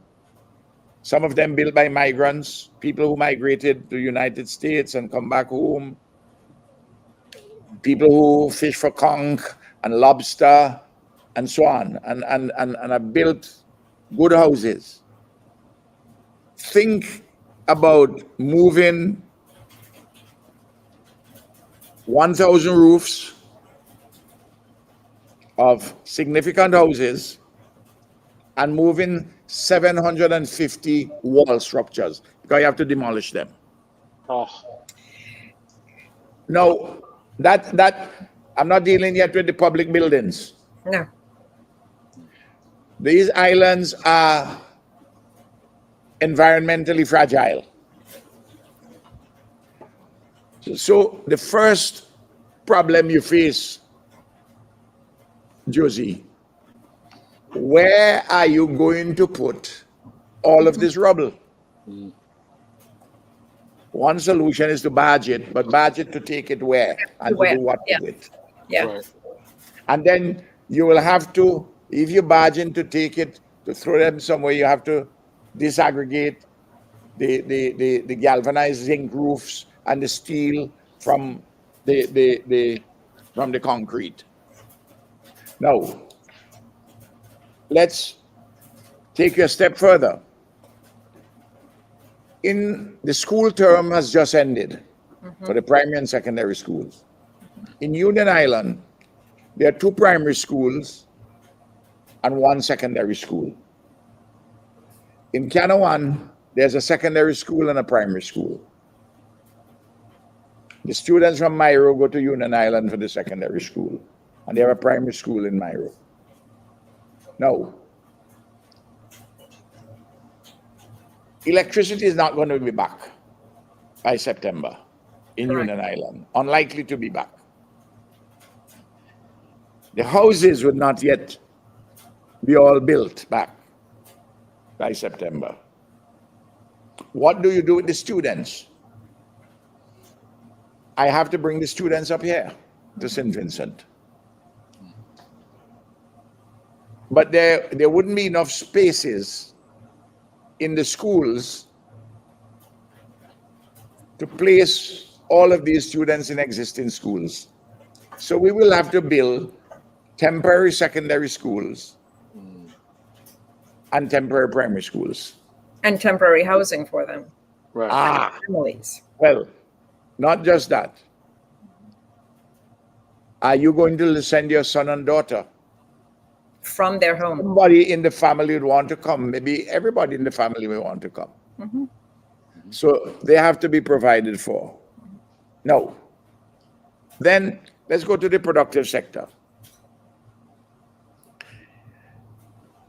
Farming is very important to St. Vincent and the Grenadines, a significant part of our GDP and a significant employer of labor. All the banana trees are down, the plantain trees are down, the fruit trees, the mangoes, the avocados, coconut trees in many of the areas, trees from forests, and of course greenhouses with vegetables. No, the mango season would have been starting very shortly, because I'm starting to get nice Julie mangoes, Julie mangoes, and they're you drive around the country, you see a lot of green mangoes under the trees because they're all blown down. We have to give production supports to the farmers. Trees take a long time to grow back to maturity. The bananas will take 9 months. They will, yes. The plantains a little longer. But I have to support the farmers in that period. I have to give them production support, and I also have to give them income support. So I'm sketching for you the magnitude of this issue. And bear it in mind, we are in the first week in July. The hurricane season begins on June the 1st. Yes. It is the first time in the history of hurricanes out in the Atlantic hurricane season that you have had a Category 5 hurricane this early. Right. In fact, when I was a boy in primary school, they taught me this ditty. And those persons would want to know when I was in primary school was in the early 50s, because I was born in 1946, just after the Second World War. The ditty went, June too soon, July stand by. August come it must. September remember. October it's all over. Well, June is not too soon. And as you have just seen, you don't stand by in July, you get a Category 5 hurricane. Right. And it's not over in October, because in December on Christmas Eve 2013, we had a storm which killed 9 people and caused loss and damage to over 1/3 of our GDP, of our gross domestic product. No. This is something of a much larger scale, though thankfully we have had, before coming out of the Grenadines, three deaths, and yesterday morning the Commissioner of Police told me, this morning, Commissioner, 3 body bags came up from Union Island with 3 partially decomposed bodies. These were bodies which were in rubble, which people have just discovered. There may well be more. Prime Minister, I think the audience should know that this is not your first disaster that you're managing, right? You've managed a number of serious disasters. I have. And I think you've become sort of an expert in disaster management. And I think you are poised to sort of make it's time for sort of a radical policy vis-a-vis developing countries on loss mitigation, right? The fund that the developing countries said that they were going to invest in, they have not even hit 10% of that investment.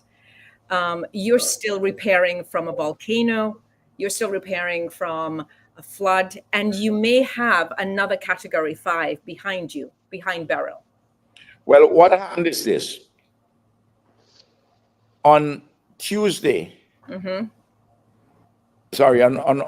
Wednesday, a tropical wave came. Fortunately, it didn't develop into a full system. But what happened, interestingly, Hurricane Beryl was a relatively dry hurricane. By that I mean we didn't get the anticipated 4 to 6 inches of rain which you would associate with a Category 5. Wow. We got just under 2 inches of rain for the period when it came. Whereas the tropical wave brought 3 inches of rain. Then we had landslides. Wow. And what had happened, the volcanic eruption the volcanic eruptions had deposited in the forest large amount of material, including trees, which are yet to come down, yet to be fully cleared. So rainfall, the ideal thing is if you get rainfall, they come down in bits and pieces. But if you have heavy rainfall in a short period of time, you can have essentially lahars.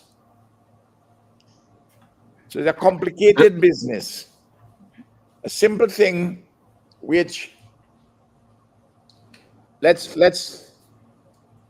take St. Vincent and the Grenadines, according to the United Nations Development Program, has a high level on the Human Development Index. So, across the country, you have statistically 100% electricity in the homes, and you have similarly a percentage with water. But let's take now electricity. People have fridges, they have deep freeze. So the hurricane struck on Monday, your electricity goes. You have meats in the fridge and other things. Mhm. They start to go bad. You can't go.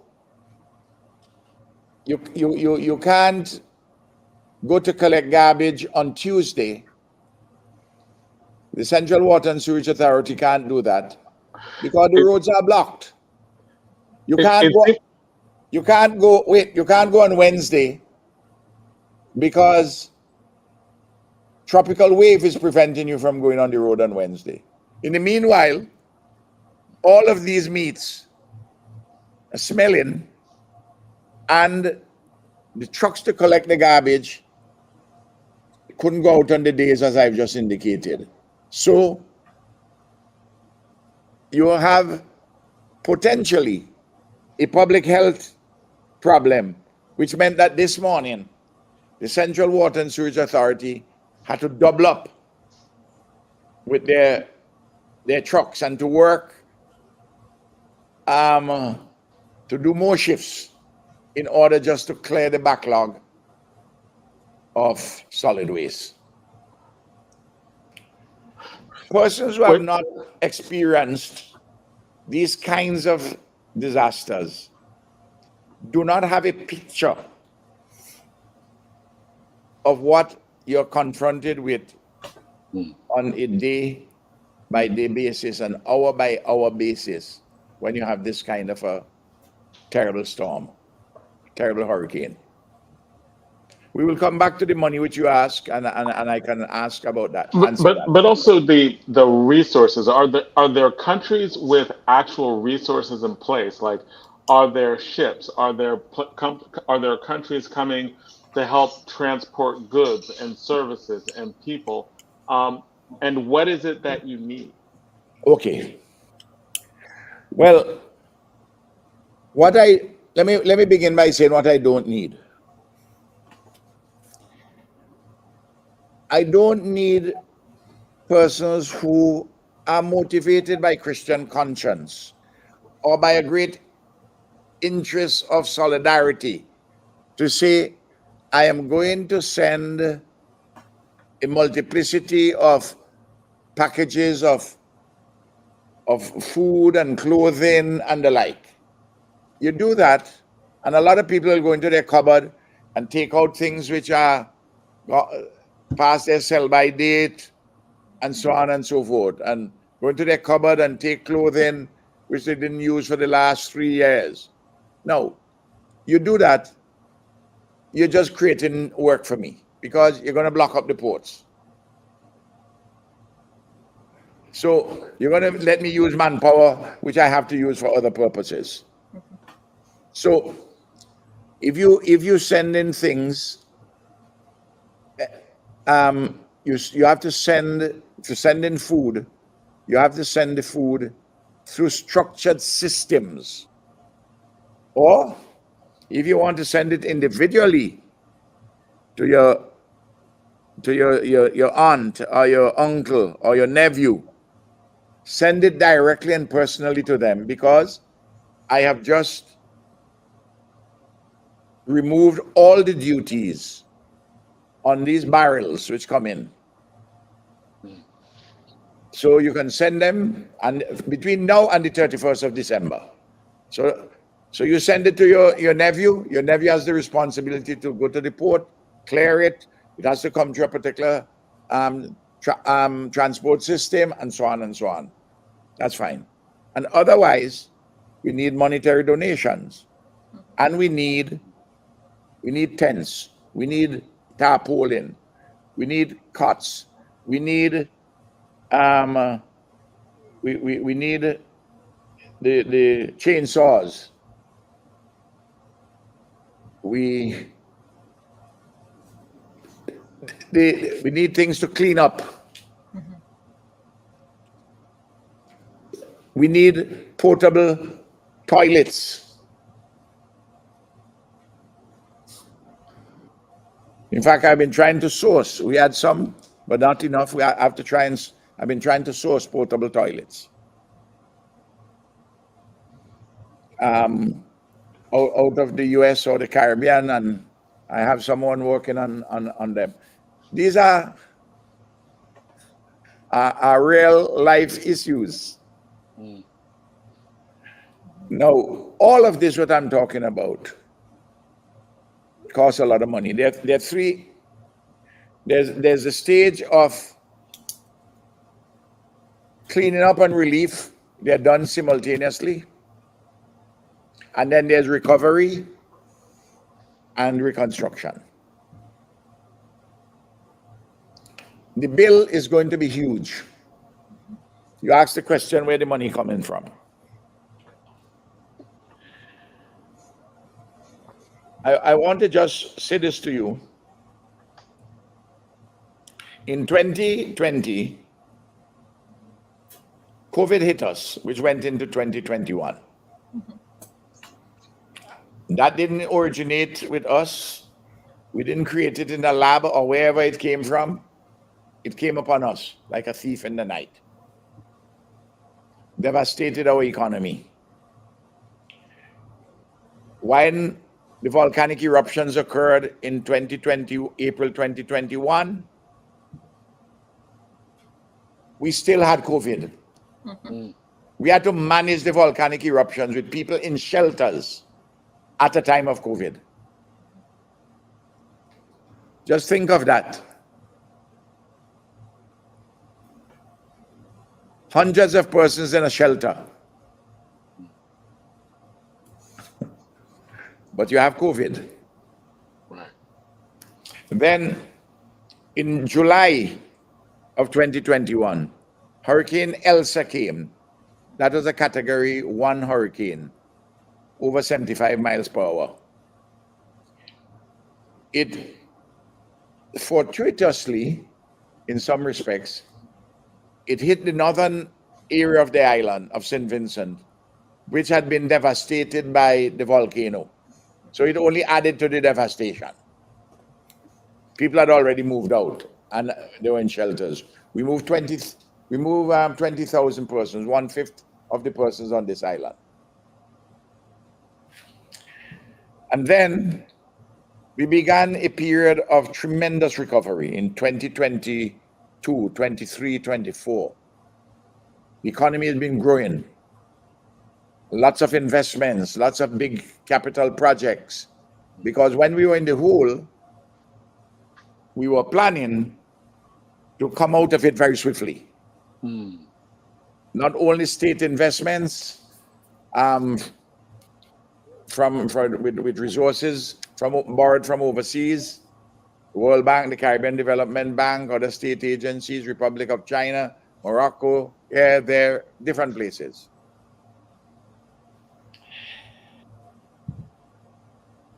European Union. The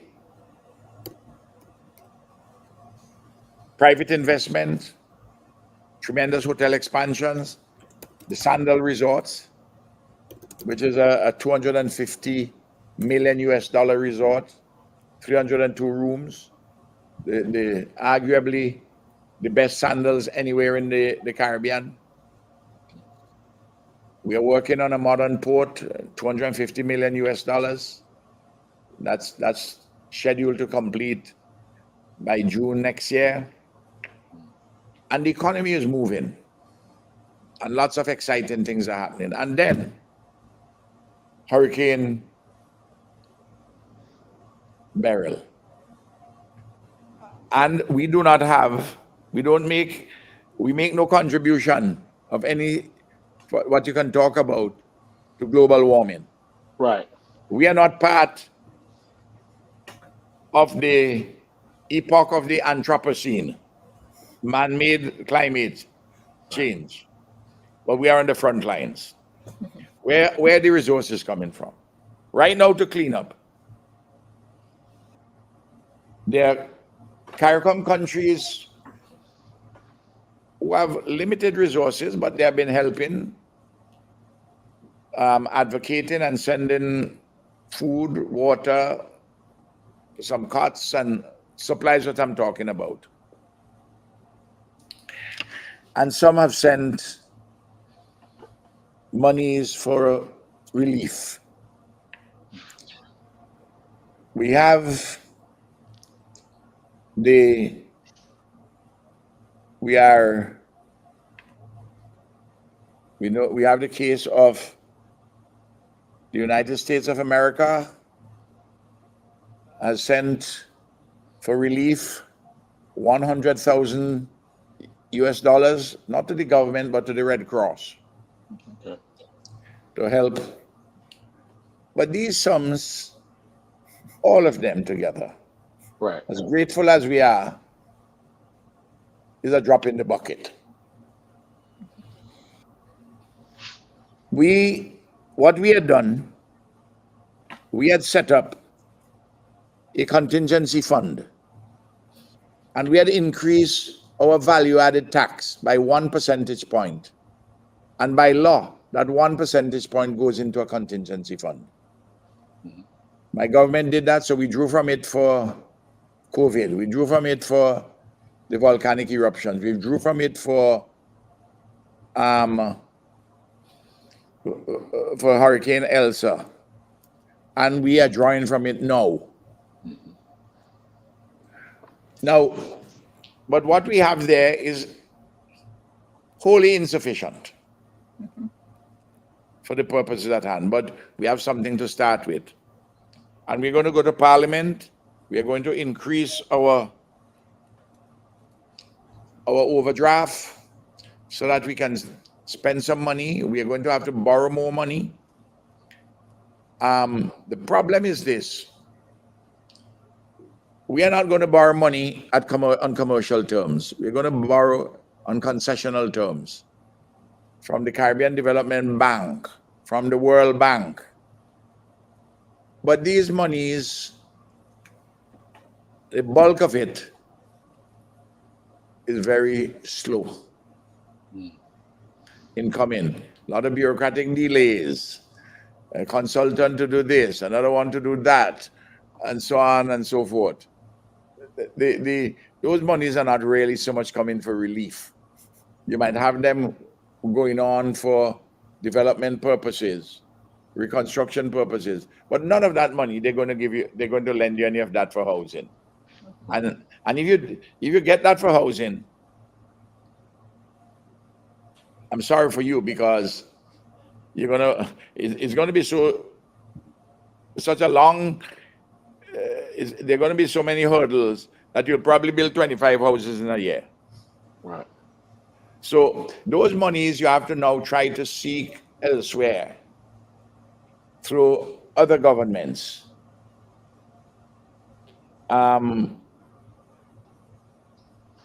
Which have a particular relationship with you and who may have the resources in these circumstances. But as sure as the sun rises, our debt will increase because of this. Right. And will increase significantly. We have to repurpose monies, things which we plan to do there for development. We have to not go there, to put the money here. But the extent to which you can repurpose is, the numbers are fairly limited. Of course, we have the option from the World Bank that monies which we have borrowed, we can utilize, say, 10% of the unused balances for these purposes. But that, again, is not a significant amount of money. So You have to be creatively doing these things. And normally, if you have a pretty much a garden variety disaster, but not one like this.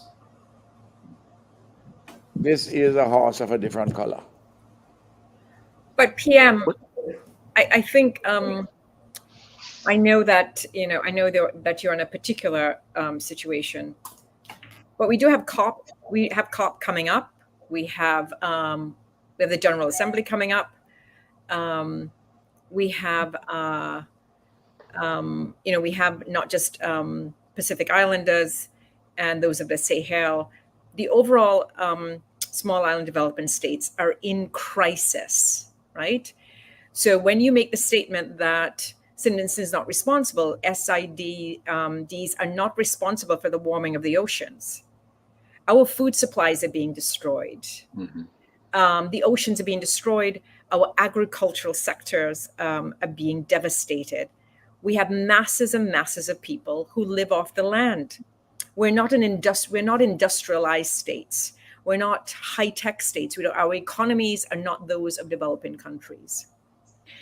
And so prime ministers like you who are on the front lines of this sort of exponentially increasing disaster from the climate impact of post-industrialization and soon to be tech capitalism, how are you going forward? Because you can't, it's about sustainability. You don't have the money to sustain.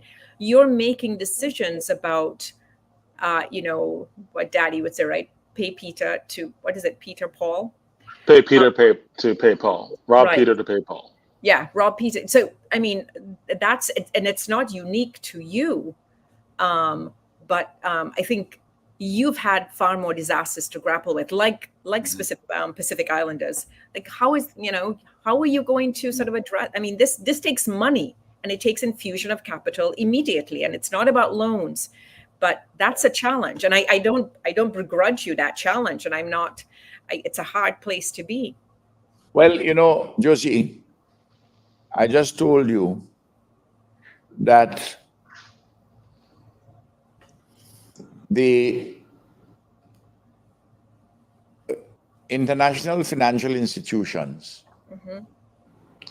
they are not fit for purpose for these kinds of disasters. Yes. Right.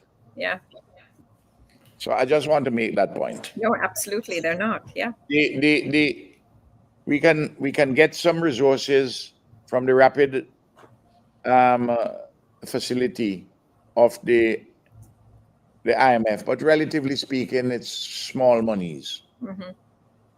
Because in the way it's structured, the IMF, is money is related to essentially what your SDRs are, your special drawing rights, mm-hmm. the extent of it within the IMF. So you're constrained. You mentioned COP. No, we have to keep on with COP and keep with the advocacy. We have gone past the 28th edition. Yeah. You remember Copenhagen? $100 billion. Yes. Per year. Yes. For developing countries. Mm-hmm. It will start the latest in 2020. Well, we haven't seen any of that money. Then we are fighting for loss and damage fund. Yes. Last year, Sharm el-Sheikh, mm-hmm. the COP before the one in the UAE, it set up the fund. You had to fight to set up that fund. But the fund had no money. Mm-hmm. A fund without money is an oxymoron. Right. Then we go to UAE. There's $700 million pledges, US dollars. No, $700 million.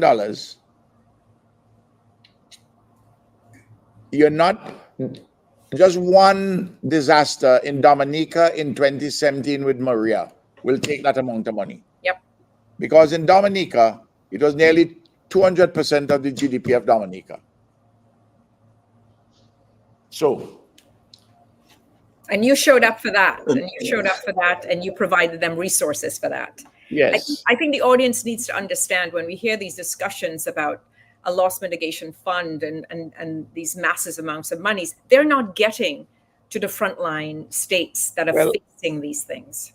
I was going to say a lot of our audience doesn't even know what those things are, and it would be an part of an international movement to demand funds from the climate change producing countries, the countries that have emitted the most CO2. That and I think what is being said is that what happened right now in St. Vincent is part of a larger thing that's happening all over the Caribbean, where countries are being devastated by hurricanes that are occurring earlier than ever before. And there has to be more than the normal means of like trying to fund or get funding in these resources. There has to be something substantially more, like international movements, so that the developed countries that have contributed greatly to climate change start directly infusing money to pay for the effects of the damage that comes from ever worse hurricanes and devastating the fisheries and other harms that come directly from CO2, highly CO2 producing countries. Am I hearing this correctly? Yes. We have not seen what has been promised. And you know, my brother and sister, we have fought for loss and damage fund.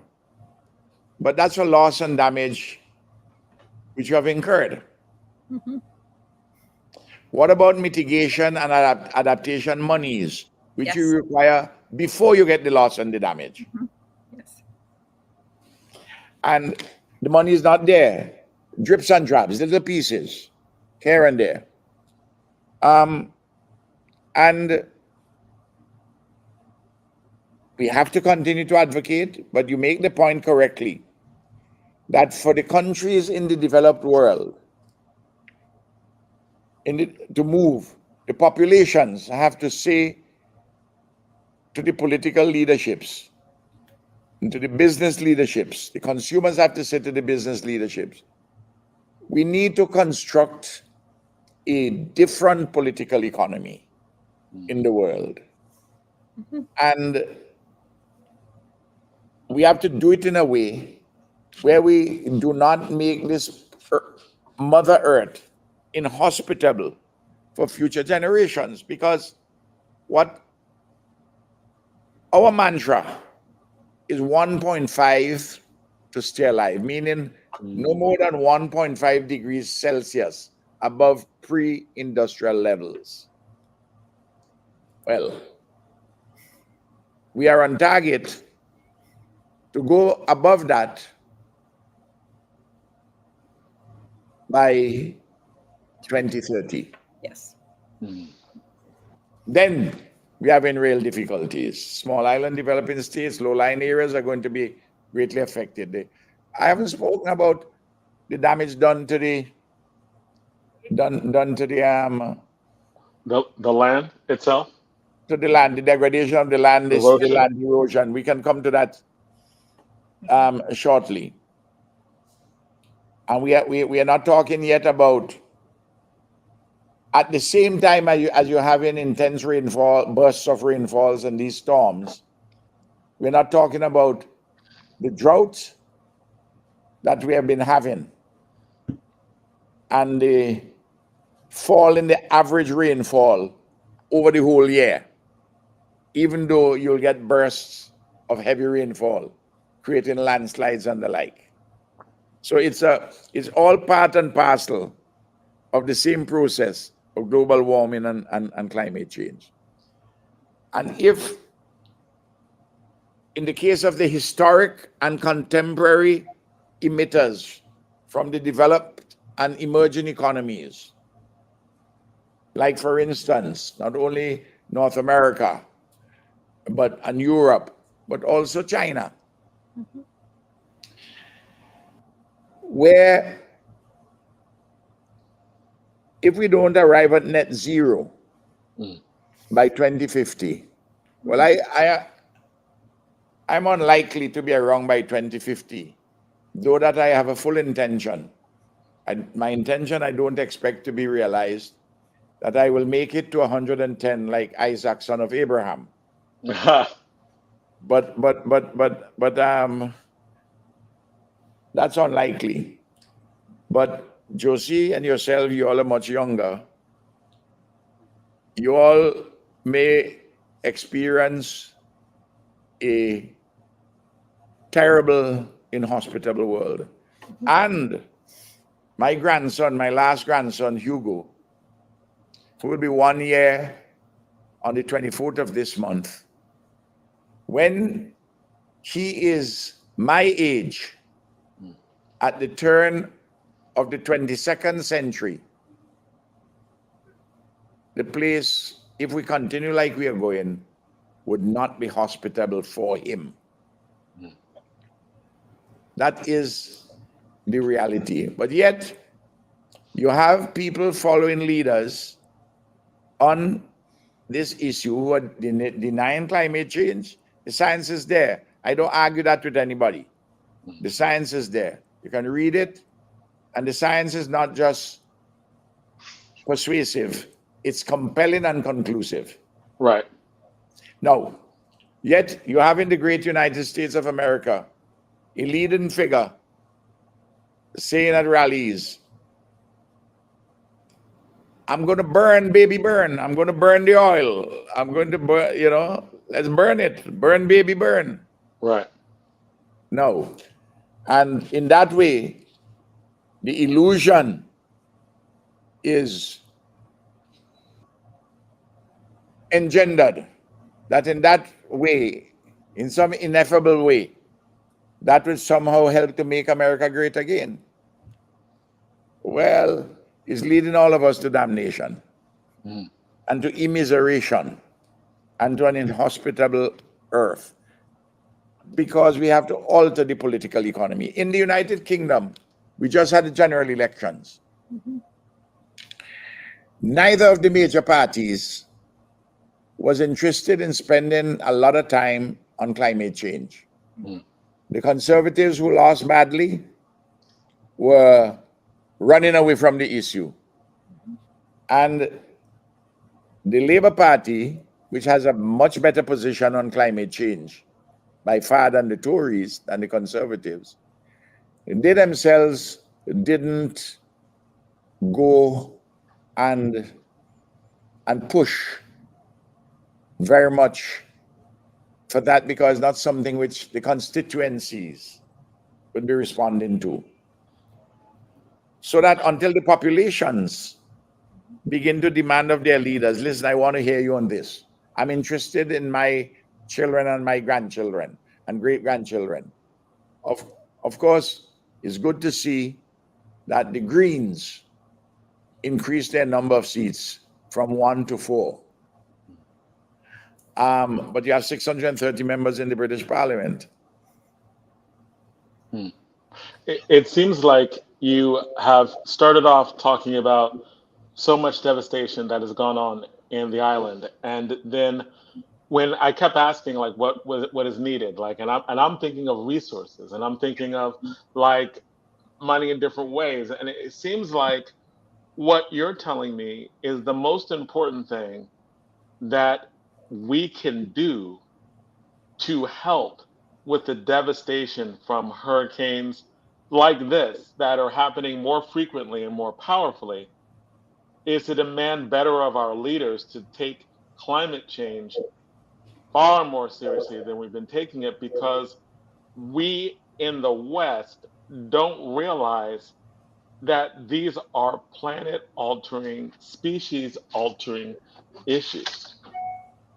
we in the West don't recognize the extent to which that the actual survival of humanity in the near run and the devastation that is causing all over the Caribbean in this hemisphere in the short run is directly linked to our actions and what we're doing and how we're consuming and the relationship we have to our economy, our political economy itself. Am I hearing you correctly? Yes, and I'm saying that in addition to the issue of climate change, we have to alter the nature of the political economy, and we have to reform significantly the international financial institutions such as the IMF and the World Bank. No.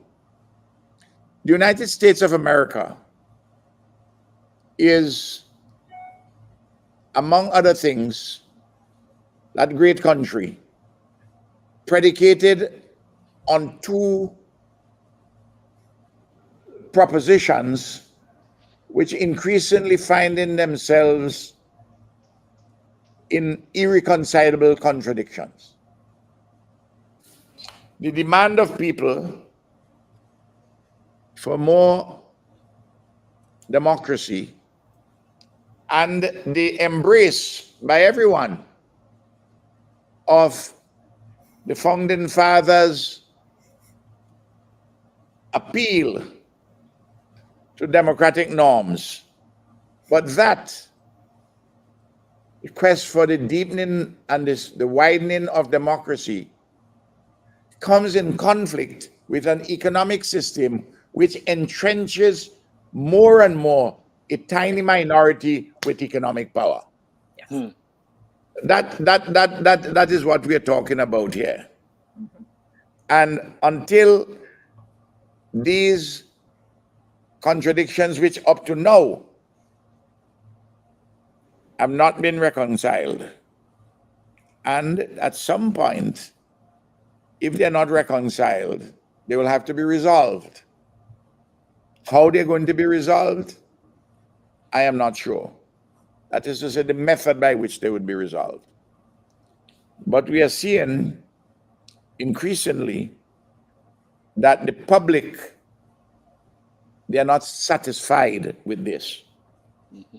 Yet, at election time, these central issues are often put on the back burner. Mm-hmm. And the opportunism of pragmatism takes center stage. And the issues are defined in a different way by the mass media, controlled by the group which already has strong economic power, centralized economic power. I watch it with great fascination. And it's happening Right now. Right now. right now. Yeah. I know that we have I want to respect your time. I know that we have gone slightly over, but Josie, do you have another question to ask? And then No, we'll I have one just, final. we will share the fund that St. Vincent has put up to encourage folks to donate to that fund. We'll also share the critical needs or the immediate needs that you identified around tarps and tents and cots, etc. Those are immediate. We will continue to hopefully engage you and others on your team on some of the very ideas that you've talked about today. And so I really appreciate you giving us your time. I know this is I know you're not getting any sleep, so thank you so much. But I'm grateful. Yeah. Well, what I told we had a CARICOM meeting today, Josie. Uh-huh. And this is the second specific CARICOM meeting virtually on the leaders on Beryl. And the chairmanship of CARICOM has now passed from President Ali of Guyana to Prime Minister Dickon Mitchell of Grenada. and he's a young man. He can be my son. In fact, he's younger than my firstborn son. He's in his 40s. Mm-hmm. And I told him that though he is younger and stronger than I am, that I would advise him every week to have his doctor check him, because this particular problem which each of us is confronted, it can be, it's energy sapping mentally and physically, and you have to make sure that you are in reasonable shape. And he asked me what I've done in that regard. I told him, well, this morning I had a doctor, my doctor come by to check me out, to see that, because it's important. I have to be there to work long hours, and to get this thing right. And this part of what I'm doing here, I'm working because you are going to spread the message. Yes. Your program is going to go to other people, and then it's going to take off. And that is how you had asked too, my brother, that we seek to build a progressive international movement. And hopefully, in addition to the specifics of St. Vincent and the Grenadines and Grenada, this is part and parcel of the articulation of the possibilities of a progressive international movement despite limitations. And if I may just say, in relation to the British general elections, it was pleasing to note that Jeremy Corbyn won his seat as an independent in Islington North. And of course, I'm very pleased to see the Labour Party in office, and we'll see what Keir Starmer and his foreign minister, who I expect to be David Lammy, of Caribbean parentage, and Rachel Reeves, the first woman to be Chancellor of the Exchequer, to be the finance minister. But once you stay within the vortex of the existing system, you're not going to move. We're going to be going up and down. We're going to be going up a down escalator. Down escalator, yes. Right. But Prime Minister, we do have the Progressive International, led by Yanis Varoufakis and others, and so there is hope for real social and economic transformation globally. I'm a supporter and believer that Yanis will lead us into some transformative space, because we are facing dire circumstances based on the economic system. So thank you so much. I hope to catch up with you soon. Thank you. And thank you. And one last question. We are a political hip hop show, and we always ask our one question, and you take whatever liberty you want to answer this. We ask our audience, who is your favorite hip hop artist, individual, or group? We know that hip hop is international.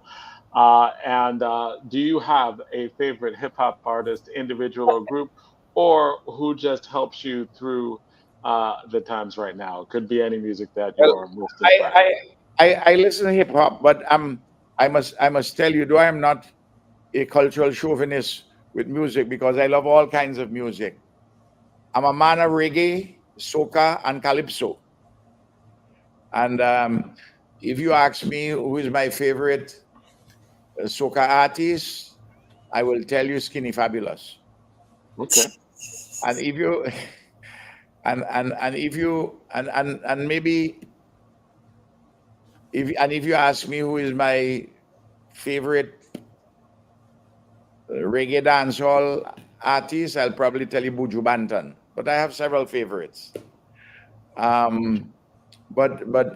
you I don't know if you wanted me to tell you if it's Chris Brown or Tupac or your answers were perfect, because there's an international nature of all of it anyway, right? Like hip hop also originated with Caribbean influences, right? So the history of the Caribbean and the history of hip hop, and it is all intertwined.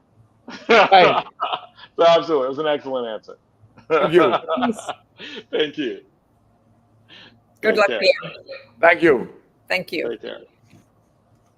An honor, pleasure to have you here.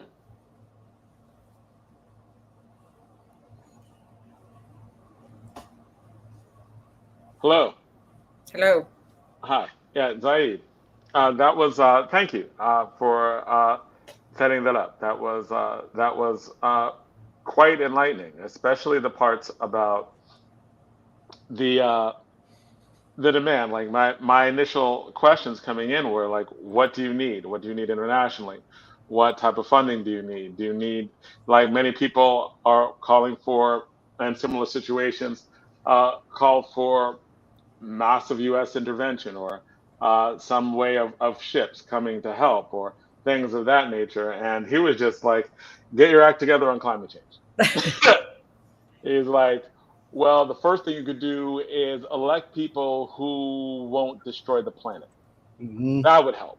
Like, how about that? How about, 100%. yeah, like Yeah. if you're talking about remittances, send stuff to your relatives, all well and good. But really, what you could do in the United States, you know what you could do for us? You could change your relationship to the political economy. You could like, No crazy ball heads in office no more.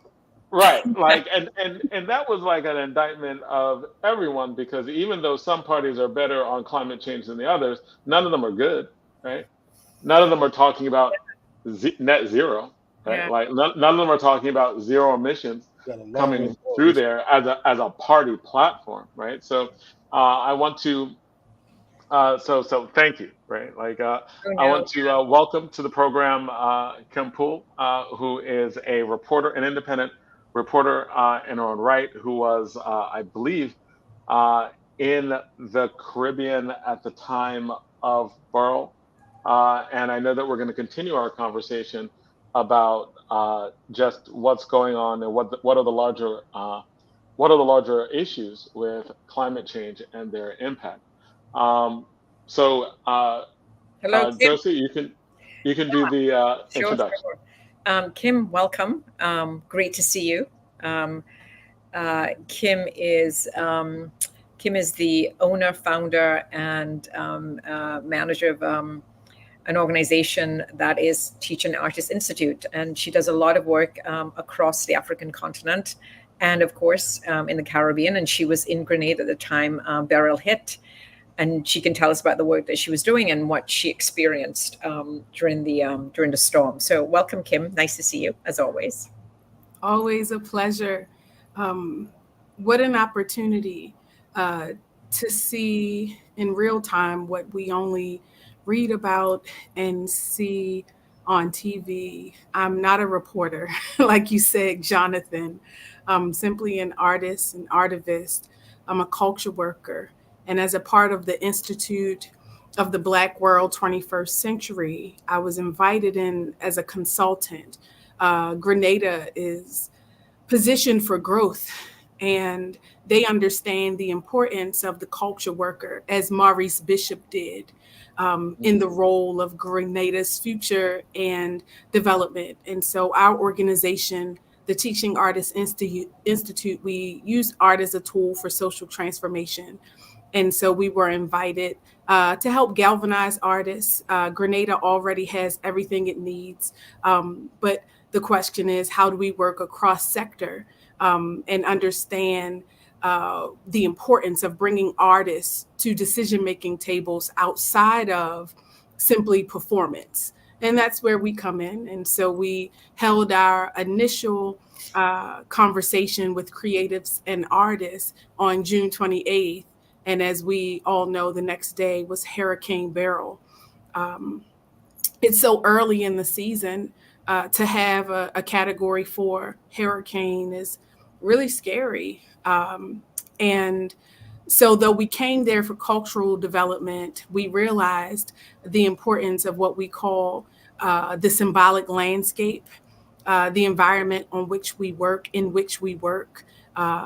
We are usually competing against those coming to the Caribbean for land, sea, and sun.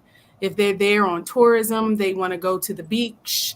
They want to interact with the falls and the hot springs. And us in the Teaching Artists Institute, we're interested in connecting with the people, with the grassroots, connecting and understanding their history and culture, their art forms, their conversations and stories, the culinary arts, their food ways. And so for us, it was interesting that in this trip, after talking about the people and their stories and understanding their symbolic landscape or what their environment tells them and informs them about themselves and their art forms, we realized for the first time as an organization is that there is no separation between the environment around you and the art that you're creating.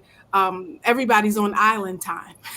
And that was really refreshing. It was refreshing to hear them say that the family is the first institution when we talked about museums and schools and how to teach and preserve Grenadian history and culture and throughout the Caribbean. And they said that begins with the family and the elders in the family. And to know when Hurricane Beryl came that there were elders and families pulling together to support each other. It inspired us as an organization to get involved. Story is the most important art form. Our good brother said this is the hip hop news station. I'm going to learn the name of it, I promise. But hip hop artists are storytellers. And so story in all its forms, whether it be hip hop or song, or even what PM Ralph just told us from his own personal experience about his vision of the future for his grandson, who's only 1 year old, right? It's so important that we acknowledge story, and the story that we were told, that we saw for ourselves while on the ground in Grenada during the hurricane, is that this is a family-centered, oriented community space. They have basically been isolated from the outside world in terms of major resources. I had to fly into the country on American Airlines. There were only 2 flights a day, American Airlines and JetBlue. Neither of those airlines owned or operated by Grenadians themselves. When we asked them why, they said during the 2020 pandemic, we attempted to own and operate our own airline. And then once again, because of man-made, disaster, we've been set back financially and our ability to, what they say, pull up from our bootstraps and attempt to use our ability to pool our resources to create institutions for the country that empower us economically. Once again, we're affected. We know that COVID was made in a lab. Listen, we don't need a scientist to tell us that. We know Wuhan, China. We understand, right? It affected us all. And when I think about now listening to, the prime minister, listening to you, Josie, and hearing about the admissions and the consumerism that we have amongst global African people. And I'm going to talk about us, right? Because I could talk about nation states and I could talk about the Kyoto protocol from Japan. They didn't sign that. George Bush said, that's dead. He literally said, that's dead. That's what we say in our community when we won't support something. George Bush, he said, that's dead. And then Biden comes along and, they pretend that they're going to do something different, and they have the Paris Agreement, and we're going to be so much more different, and yet we're going to hold everybody accountable to the same standard because it's everybody's problem. Global warming, it's not. You are the problem. What you're creating in your consumerist values, that is the problem. This industrialization, capitalism is the problem. And so when we think about that, and we could talk about it, we could belabor the point, we could ask people that have control over the societies that we live in politically, socio-politically, we could ask them to change, continue to advocate, go to Washington, D.C., or we can look within our ranks. We could look at what we buy, who we vote for, what we support. We can look at what we do with our resources, our capital. We can ask ourselves, what are we going to do to be a part of the solution? That's exactly what I asked myself while on the ground in Grenada, watching literal, I mean, it was a conflicting experience because I had never experienced a hurricane before. It, again, was something we watch on TV. And so I feel the warm breeze and the warm rain. And it's nothing like I've experienced. My senses were awakened in ways that they haven't been in a really long time. At the same time, I realized that I'm at a hotel. Once again, this sense of privilege, being sheltered. We have backup generators immediately. As soon as the power goes off, and it did several times, the generator comes right in. As soon as the internet is no longer working, it automatically, within a matter of hours, it comes back. And then the artists, the artivists, the culture workers that I met with on June 28th, they send me text messages and say, my brothers and sisters, fellow artists in Kariakou, in our sister island, they don't have the same access. They don't have these same tools. And it made me feel privileged. And then maybe 2 days later, 3 days later, I got on a plane and I came back to the US and I looked behind me and I saw the devastation. I saw the buildings without rooftops and the trees that seemed to be, unrooted. The tree has fallen all the way over and you can see the roots. And I see these things as I fly away. And again, I'm reminded of my privilege because it's so easy for me to just fly away, to no longer have to deal with the devastation left behind. And it reminded me of the role I have to play as an artivist to spread the word about what I saw on the ground, to galvanize the people. This is not just a station that you turn through. This is not a channel that you watch on the news. This is somebody's real life. And we are part of the systemic forces that create this environment. And what can we do? Not to advocate in Washington, D.C. for policy changes or beg politicians to change what they're not going to change, beholden to those 500 companies, not what they're not going to change about stockholders, and it's business for them. But for us, we do have power if we work collectively. And so I'll stop there because I see that we have other guests, and feel free to ask me any questions about our experience on the ground in Grenada. Well, we definitely are going to want to have all of you back on. I know that we're reaching the time end toward this segment, and this is an ongoing conversation that we have to have a lot more in depth. You said that you are a teaching artist and an artivist. I know we only have a few minutes left, but can you tell us what that is, and where else do you work or go to get these stories out? Like, because again, we honor to have you on. We really want to have you back on so we can really flesh this out a lot more in depth. Absolutely. So sometimes we see art as performance on stage. I sing. And so when people think of art, they think of performance. But in the African worldview, we understand that art is everything and everybody all the time. And a part of the reason that I was in Grenada was to help them understand the utility and function of the artist. Artists define reality. And so we need artists connected across sector, an artist representative on the board of estimates. We need an artist in every ministry. Because they're going to help us maintain our value system, remind us of what our values are. We in our organization, the Teaching Artists Institute, we say that culture is the new currency. And sometimes when we think of culture, we think, oh, the traditional mask that they make. Our organization, we work in 8 countries, 6 of which are on the continent, 7, excuse me. On the West Coast, we're in Ghana, Gambia, and Liberia. And on the East Coast, we're in Uganda, Kenya, Tanzania. Our newest region is Congo. And after going into Grenada this past week, we can now officially announce that our organization, in partnership with the Institute of the Black World 21st Century, will now be working in Grenada. And so that will make country number 8.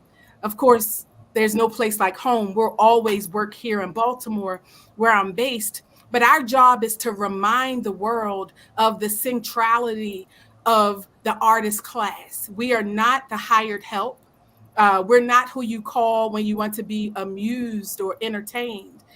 We're foundational to societal development, and culture is the pedagogy of how we operate. This is how we can live under systems that are completely devoid of the human experience, like capitalism, that drives industry to the point where we have hurricanes in the Eastern Caribbean. This is how we can tolerate these systems, because we are expanding without any consideration for any other institution, not human life, not the rights of nature. Nobody matters, only profit and bottom lines. But the artist class, they remind us that culture is the new currency, and the culture of how we show up to the table, the pedagogy of how we engage, not just what we do or what we accomplish, but the manner in which we accomplish it, it matters. And so as a teaching artist, we teach these lessons and provide consultation. But yes, I'm a singer too. I do appreciate the traditional arts. Well, thank you so much. We're just running a little behind, but we do want to have you on in the next few weeks. Let me just say one thing. Let me just say one thing to Kim very quickly. Right. One, Kim, I want to say to you and that I'm glad to see someone in your age range with such an important voice in the work of IBW 21st Century. We got a lot of old heads running around here that really need to come to terms with the fact that we ain't gonna be here much longer. We really got to grow our work by getting younger. I want to salute you for that. Also, want to salute you because you are very much a part of a tradition that I am. Right, I am in Baraka land. Right, and Amiri Baraka taught us all that stuff that you talk about right now. Right, and I too am a performing artist and a teaching artist when time and privilege ever allows for that. Right, but I'm glad to see you doing what you're doing. If there's anything that I can do from my space to help the institute, to help IBW, I'm trying hard to get Don Rojas on the show. Right, tell my comrade as I'm trying to get hold of him. Right, and Zaid, we survivors. I know. New Jewel movement survivors in comrade. He's and one of the best journalists we got in the Black radical tradition living, right? So I want us to embrace that and continue to lift him up. So, daughter, welcome. So I'm sorry for this rush space, but we just had the prime minister and gave us a lot of good time, so we had to roll with that, Well, it's interesting that you say that. We hold Don Rojas up. He was there when Maurice Bishop was assassinated. We have not forgotten October 19th. And Dr. Ron Daniels is focused on intergenerational dialogue.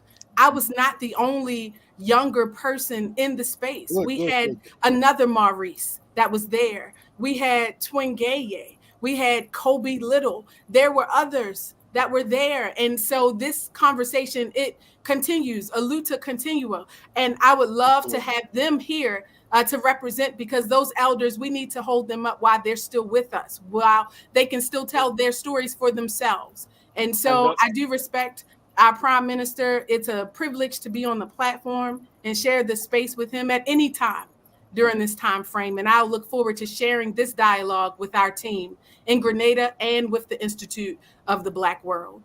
And we absolutely want to have you back really within the next few weeks. And Josie, thank you so much for arranging and co-producing all of this. Brilliant. Love that you're a huge fan of the show. We are a huge fan of you as well. Huge. Peace. All right. Take care. Take care. Good stuff. Amazing conversations. And how'd you let that sister go without asking the question? Yeah. Without asking the question. I'm like trying to. I'm putting it in here. The question. That's because. See. Yep. That is because we're going to have her back on in the next few weeks. Yes. To be able to ask the question, like Zaid was. Zaid was trying to get in there. Doing you worse, right? Let's extend it more.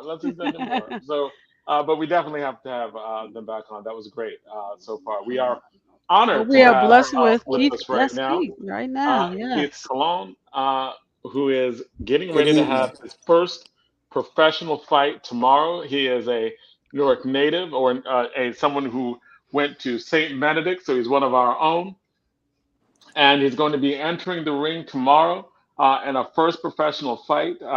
He is one of the undercard fights for the Shakur Stevenson fight that is going on. And welcome to All Politics Are Local.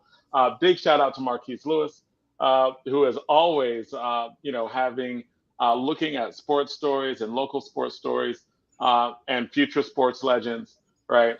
And having them on the show Looking at to our babies that will be right. bringing up the next generation. Yes. So welcome to the show, man. Welcome to the show.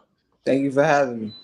So Keith, is it like this or like this or like this? I mean, how is Hey, my Paul? however you want to get the job done. Okay.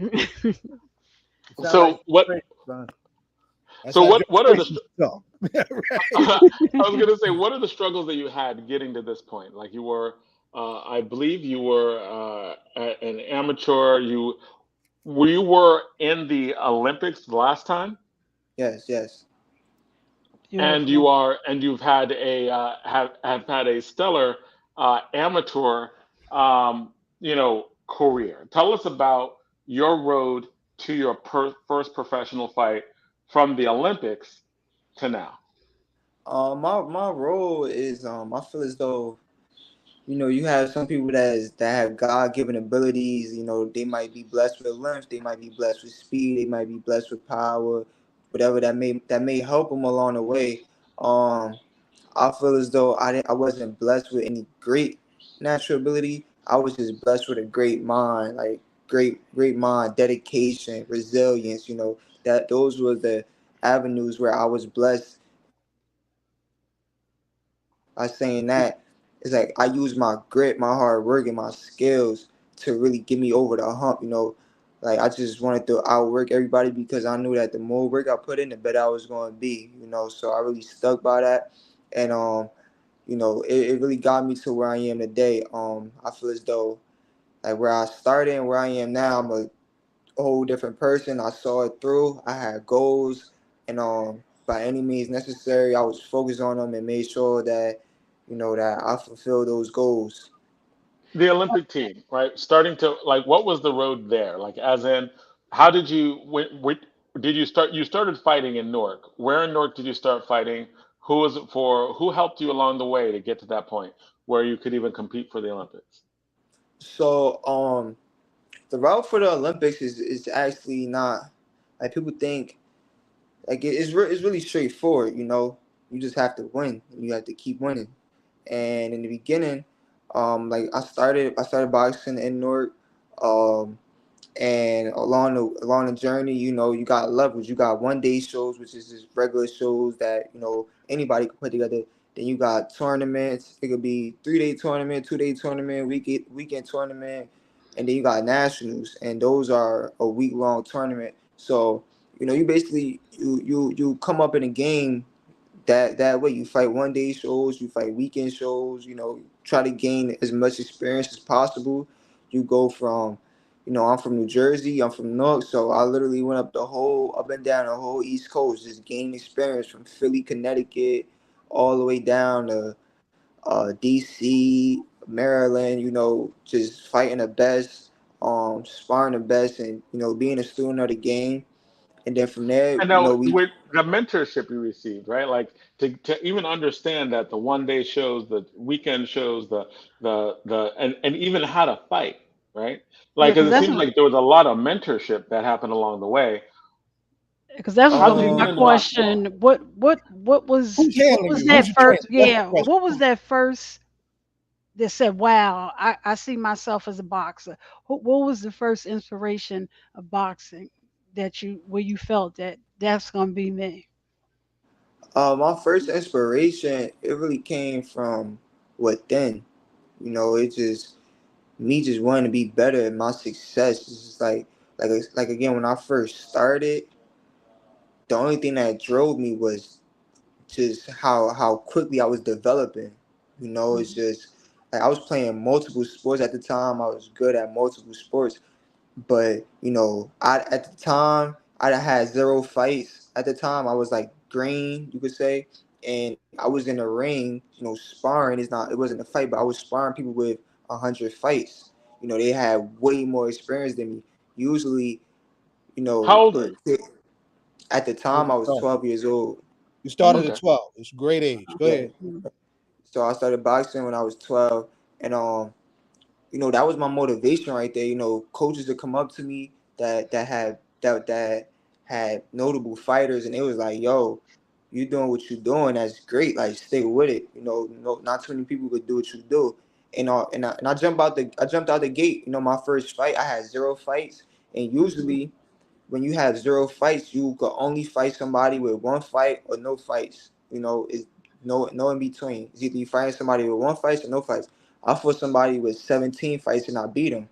And so Wow. that right there just fueled me. It fueled me. It sparked a fire in me, and like I knew anything was possible, and it really gave me confidence to believe in myself that it doesn't matter who's the person across from me. It doesn't matter his experience. He's not me. I could beat him. And then for my second fight, I my second fight, I fought somebody with 22 fights and I beat him. And I had some adversity that fight too as well, but I overcame it, and that showed me and that gave me confidence that you know I got great potential. That I could really be somebody, and all I gotta do is just keep working, and it's gonna keep getting better for me.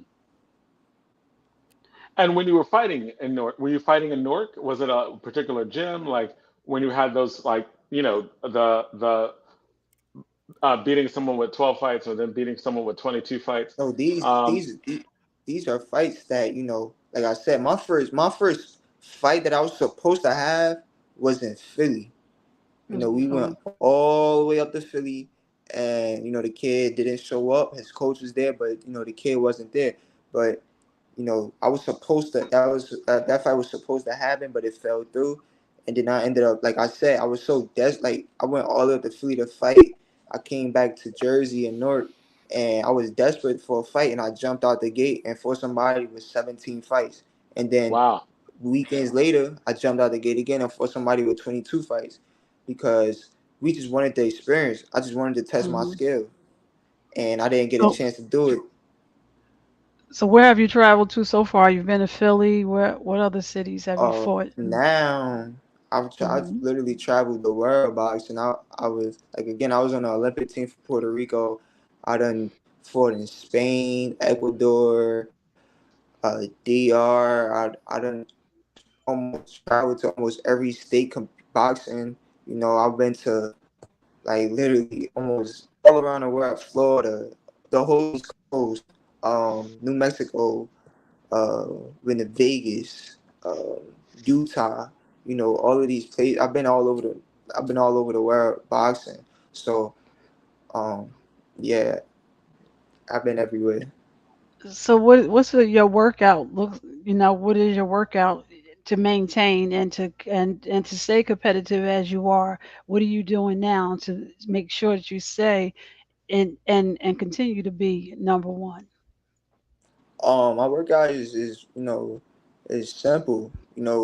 Put in more each and every day. That's how we get better.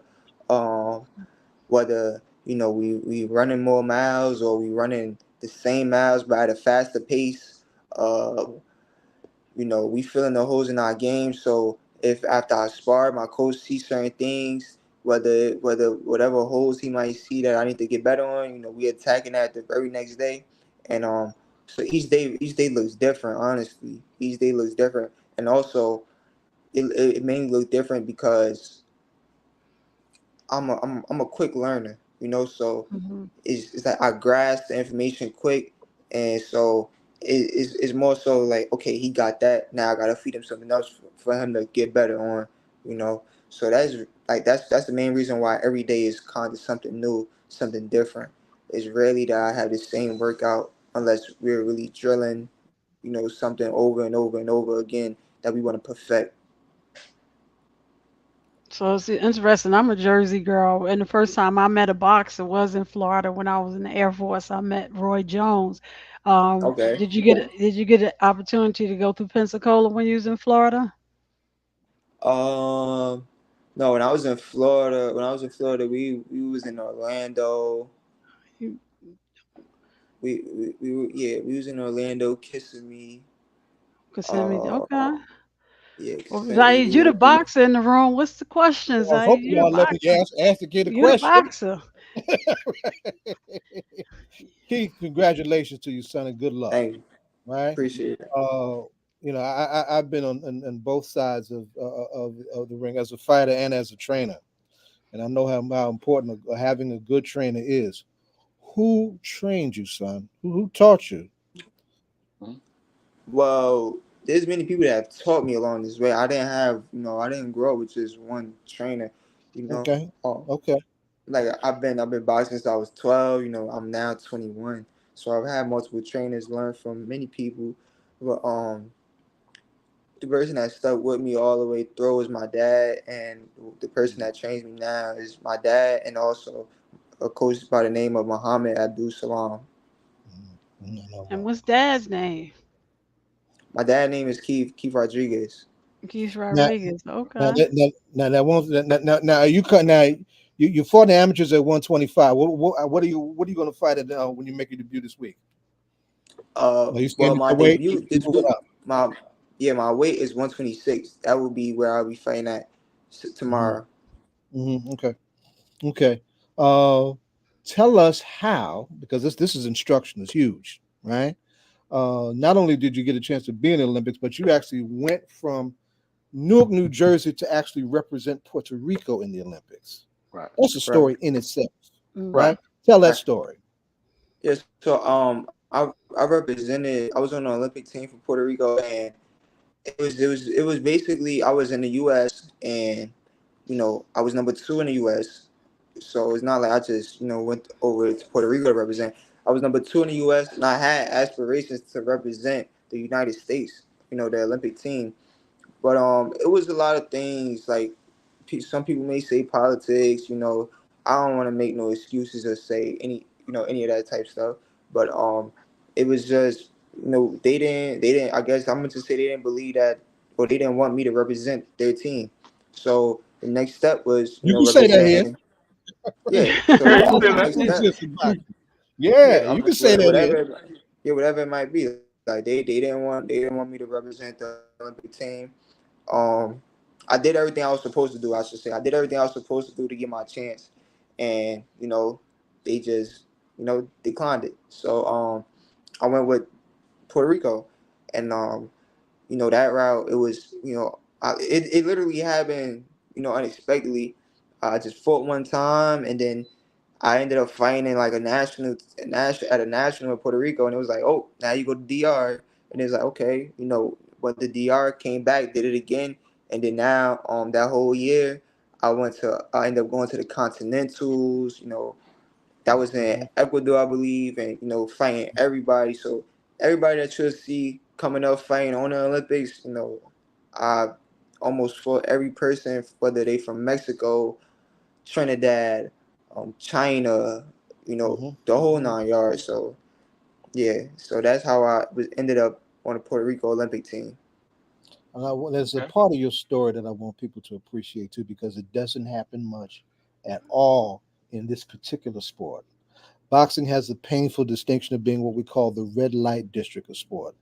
You don't have unions, you don't have the protections and the supports that you see in other sports, right? You're in school. I read somewhere you're a freshman in school. You still in school? Right. Trying to make this Yeah, I'm way? not. I'm not a freshman. I'm actually a junior in Rutgers North. Yeah, I heard you were a junior at Rutgers, right? You had Rutgers. Now I'm gonna tell you something. This is me now talking about my own shortcoming. I tried to do both and couldn't. It was just too much. It was just too much. I had too much on me. And one of the things about boxing, you really got to have your head so squarely in the Yeah. game. And this kid clearly has it. I see that in him, right? But that's a great story. So, hey, That is how a great many story in and fighters of do itself, you right? know? I mean, from my age down to your age, that are a year away from any kind of any meaningful education. It doesn't Not many. happen. right? Right. Now the co-founder of the show, he's not on this week, and he definitely should be in this Yeah, conversation. he would Right, love to be absolutely. here. Yeah. Was a very good middleweight. We came up in the amateurs Okay. together. He came out of the 9th Street gym. I came out of Second Street Youth Center in Plainfield back in the late 70s, early 80s. He Yeah, wound up not only going to school but became a lawyer who graduated from Rutgers Law School. Who's a practicing attorney. Oh, You don't see okay. that much in this game, right? right, and I want also, to Cool. encourage you just to not lose, let that go. I don't care how far you go up the ladder, in the game. Keep you have a foundation that most of your other and and actually, Ed fighters don't have. Riley was a really good boxer. In 1980, he made the U.S. Olympic team. They just didn't go because of the boycott in Right, Afghanistan. But he that's right. made the U.S. Olympic team in 1980 and graduated from Rutgers, became a lawyer, etc. So that And your story is and the Saint Benedict's has a strong foundation there too. Y'all, they Yeah, really yeah. you right. you have yeah. So Most of That's a us came really good straight out of story the in and of it. street. The education part of your story You is a know, great story. It's a yeah, great it's part a of the story. great story. And what's your major? Yeah. Oh, okay, go ahead. I was gonna go back to At topic. first I Go was ahead. majoring. At first I was majoring in business and digital marketing, but mhm. um, it wasn't hard. It was just more sort of workload. It was just hard juggling, business and boxing. Like half of my day I'm in the gym, half of my day I'm Mm-hmm. also in school. Tell it. I literally like my schedule. Like this last semester, my schedule was really school. I had one class, then I'll go do like strength and conditioning, running, then I'll go back to school, and then I'll go back to the gym. So it's like I was literally back and forth from the gym to the school multiple days throughout the week, and that just it was a lot. So with me doing business and just the amount of work, that they was basically teaching us business within like 8 weeks. So it Mm-hmm. wasn't much teaching, Mm-hmm. but it was a lot that we had to learn on our own, and Mm-hmm. it's a lot that they left out as well that we just had to, we had to pick up. And so I was struggling more so with the workload, not with the information. So I just decided, maybe let me try psychology, Mhm. and and it, and the way how it could connect with boxing is just, sports psychology. Mm-hmm. I feel as though there's a lot of fighters nowadays, no matter what sport they're in, they struggle with being great, and not only being great, Mm. but just understanding that when you at the top, it really get lonely.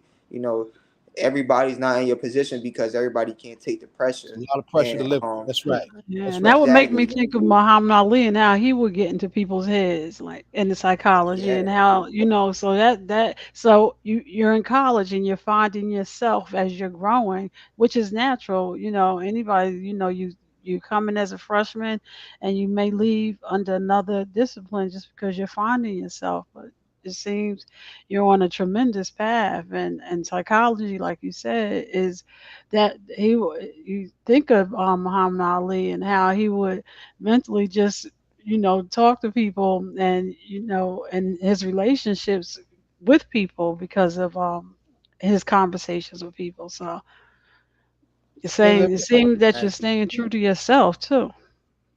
yeah, of course, that two questions, and then I'll get out of the way. One, uh, we're going to ask you a ritual question a little while, but this in the spirit of that, we two names have come up from the old school, two legends that came up out, and then it came up out of Donna's mouth, Muhammad Ali and Roy Jones. Out of the fighters who have gone before you, who was you, who were the fighters who you admire the most, who you emulated the most out of uh, the old school? yeah. I'm gonna be honest. That's mainly who I watch. I watch Pernell Whitaker's, the Donald Curry's, the um It was an amateurs with them. James Toney, uh, Muhammad Ali's, the um, Trinidad's, the Camachos. I watch literally. I'm gonna be honest. Is Watching there's everybody. not. Yeah, there's not. I don't just watch one person. Growing in the amateurs, I learned that styles make fights, and that means that it doesn't matter how good you are. If you have a certain Gotta be style, able to adapt. yeah, if you have a certain style, you could give anybody trouble. It doesn't matter. Some people might have trouble boxing going to their right. Some people, Did he it freeze? doesn't matter Mhm. about, yeah, it doesn't matter about skill set. It's just styles make fights, and so I learned that watching everybody, um, was just a tool. One of the easiest way to learn is by watching and absorbing, and that's just being a student of the game. That's what I've been doing. I watch and I only like watching the greats. I don't just watch anybody. I only like watching the greats and just try to, Yeah. you know, imitate them in the ring. Oh, You Keith, got before we yeah, you ask you, got go ahead. I'm sorry. I was yeah. just going to know you're coming back because I know our executive producer would love to have a conversation with you. So I know you'll be back We're gonna get very you. soon. That's right. Absolutely. Who now? You mentioned how your first couple fights you in with guys with more amateur fights. You're coming out of the amateurs with an extensive amateur career. More than likely, you have an opponent tomorrow who's going to have a number of fights under his belt as a pro. Who you fight tomorrow? What do you know about your opponent? Mm. To be honest, I don't know his name. I think his first name is Hunter. His first name is Hunter. But yeah, he's a decent opponent. I seen, he got 5 fights. He's 4-1, so he has a pretty decent record as well.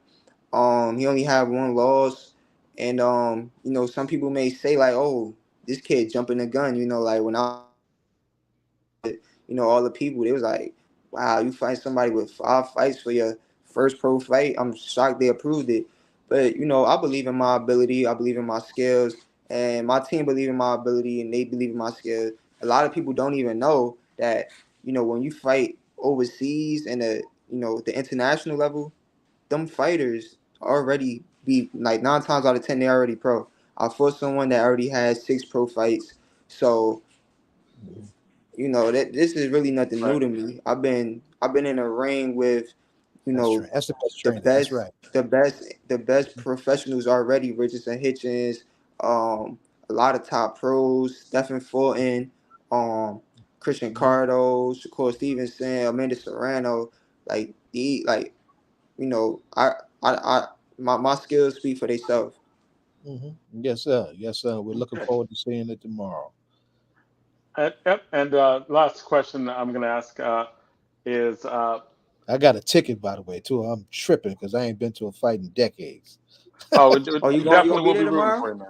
I will be there tomorrow. Yes, sir. Oh, okay, okay. You gotta get there before 6:30 or I 7 know, fight. son. I know. I'll be there I put bright and on a early. show. Okay. Before 6:30, okay. And my mentor just told me my mentor is a boxer. He told me he'll be in the building too. So Oh I yeah, for just sure, told for him. sure, for sure. All And, right. Well, and tomorrow I'll let her get a picture, and talk some more boxing with you guys. Hmm. absolutely. Absolutely. So good luck. But last Thank you. question. Uh, who is your favorite hip hop artist, individual or group, or just who's inspiring you in this moment? Ah, this is Who you hard. This listen is to when you get hard. ready to go in the ring? Yep. Yeah. Yeah, this is hard. This is hard right here. Y'all put me on the spot. Um, all right, I'm gonna be honest. I gotta show North some love. I gotta show Jersey some love. But this is really like the person I listen to the most. I'm different. If everybody go left, I'm gonna go right. So somebody else probably say like somebody like Drake. Nah, I'm gonna show people from my city love. So I gotta say, the person right now that he'd get me in that mode. His name is Flea. He from North. Uh, All right. he's that guy. He running the show right now. His name Flea. F- Okay. Like Okay. Okay. fleet. Okay. All right. We're gonna be looking out for him. Will you be walking out to him tomorrow? No, I would actually be walking out to somebody. I would be walking out to another North with another North guy. His name is MC Vert. You know, people might not know him, but he got one of the biggest songs out. It's called "I Just Want to Rock" with Lil Uzi. Okay. Okay.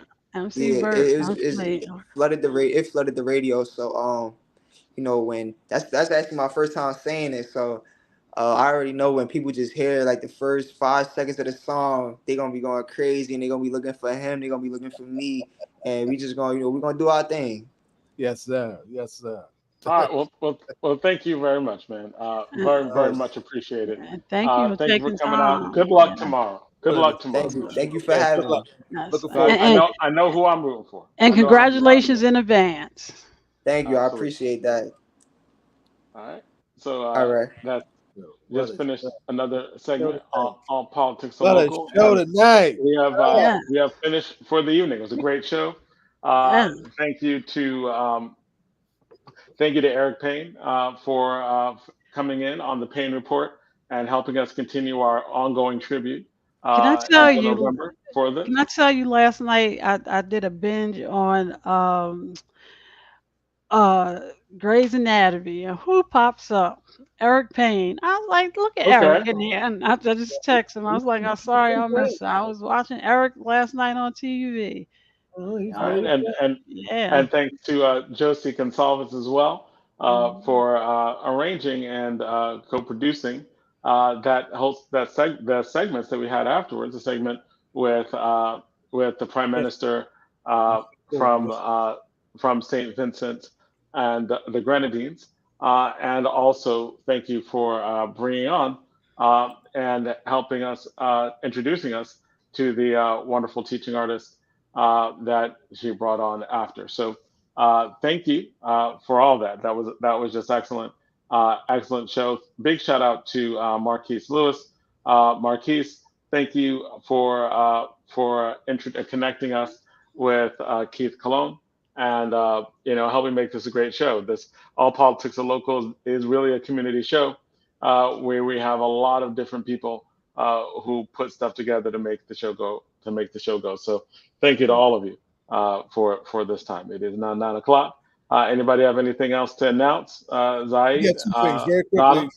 We have three things very quickly. One, I want to apologize to Kathy Chang of the Stolen Lives Project. She was originally going to be on, but we pivoted when we had the chance to do this whole presentation with the Prime Minister. Stolen Lives Project is a support space for families, survivors of loved ones who've lost loved ones to police brutality.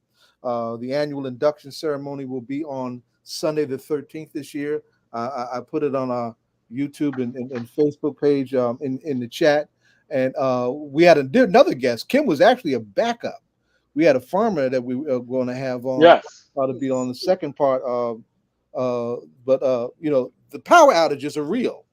Right. You heard the Prime Minister in minute detail lay out Right. just how wide the devastation is on the island. It knocks out power. So we Yeah. knew that there was a possibility that we could wind up not having either one of them, depending on how the power went. But Kim was a wonderful backup Right. that Josie pulled out of the hat by virtue of her relationship with the Institute of Black World 21st Century. And out of that, we're going to grab.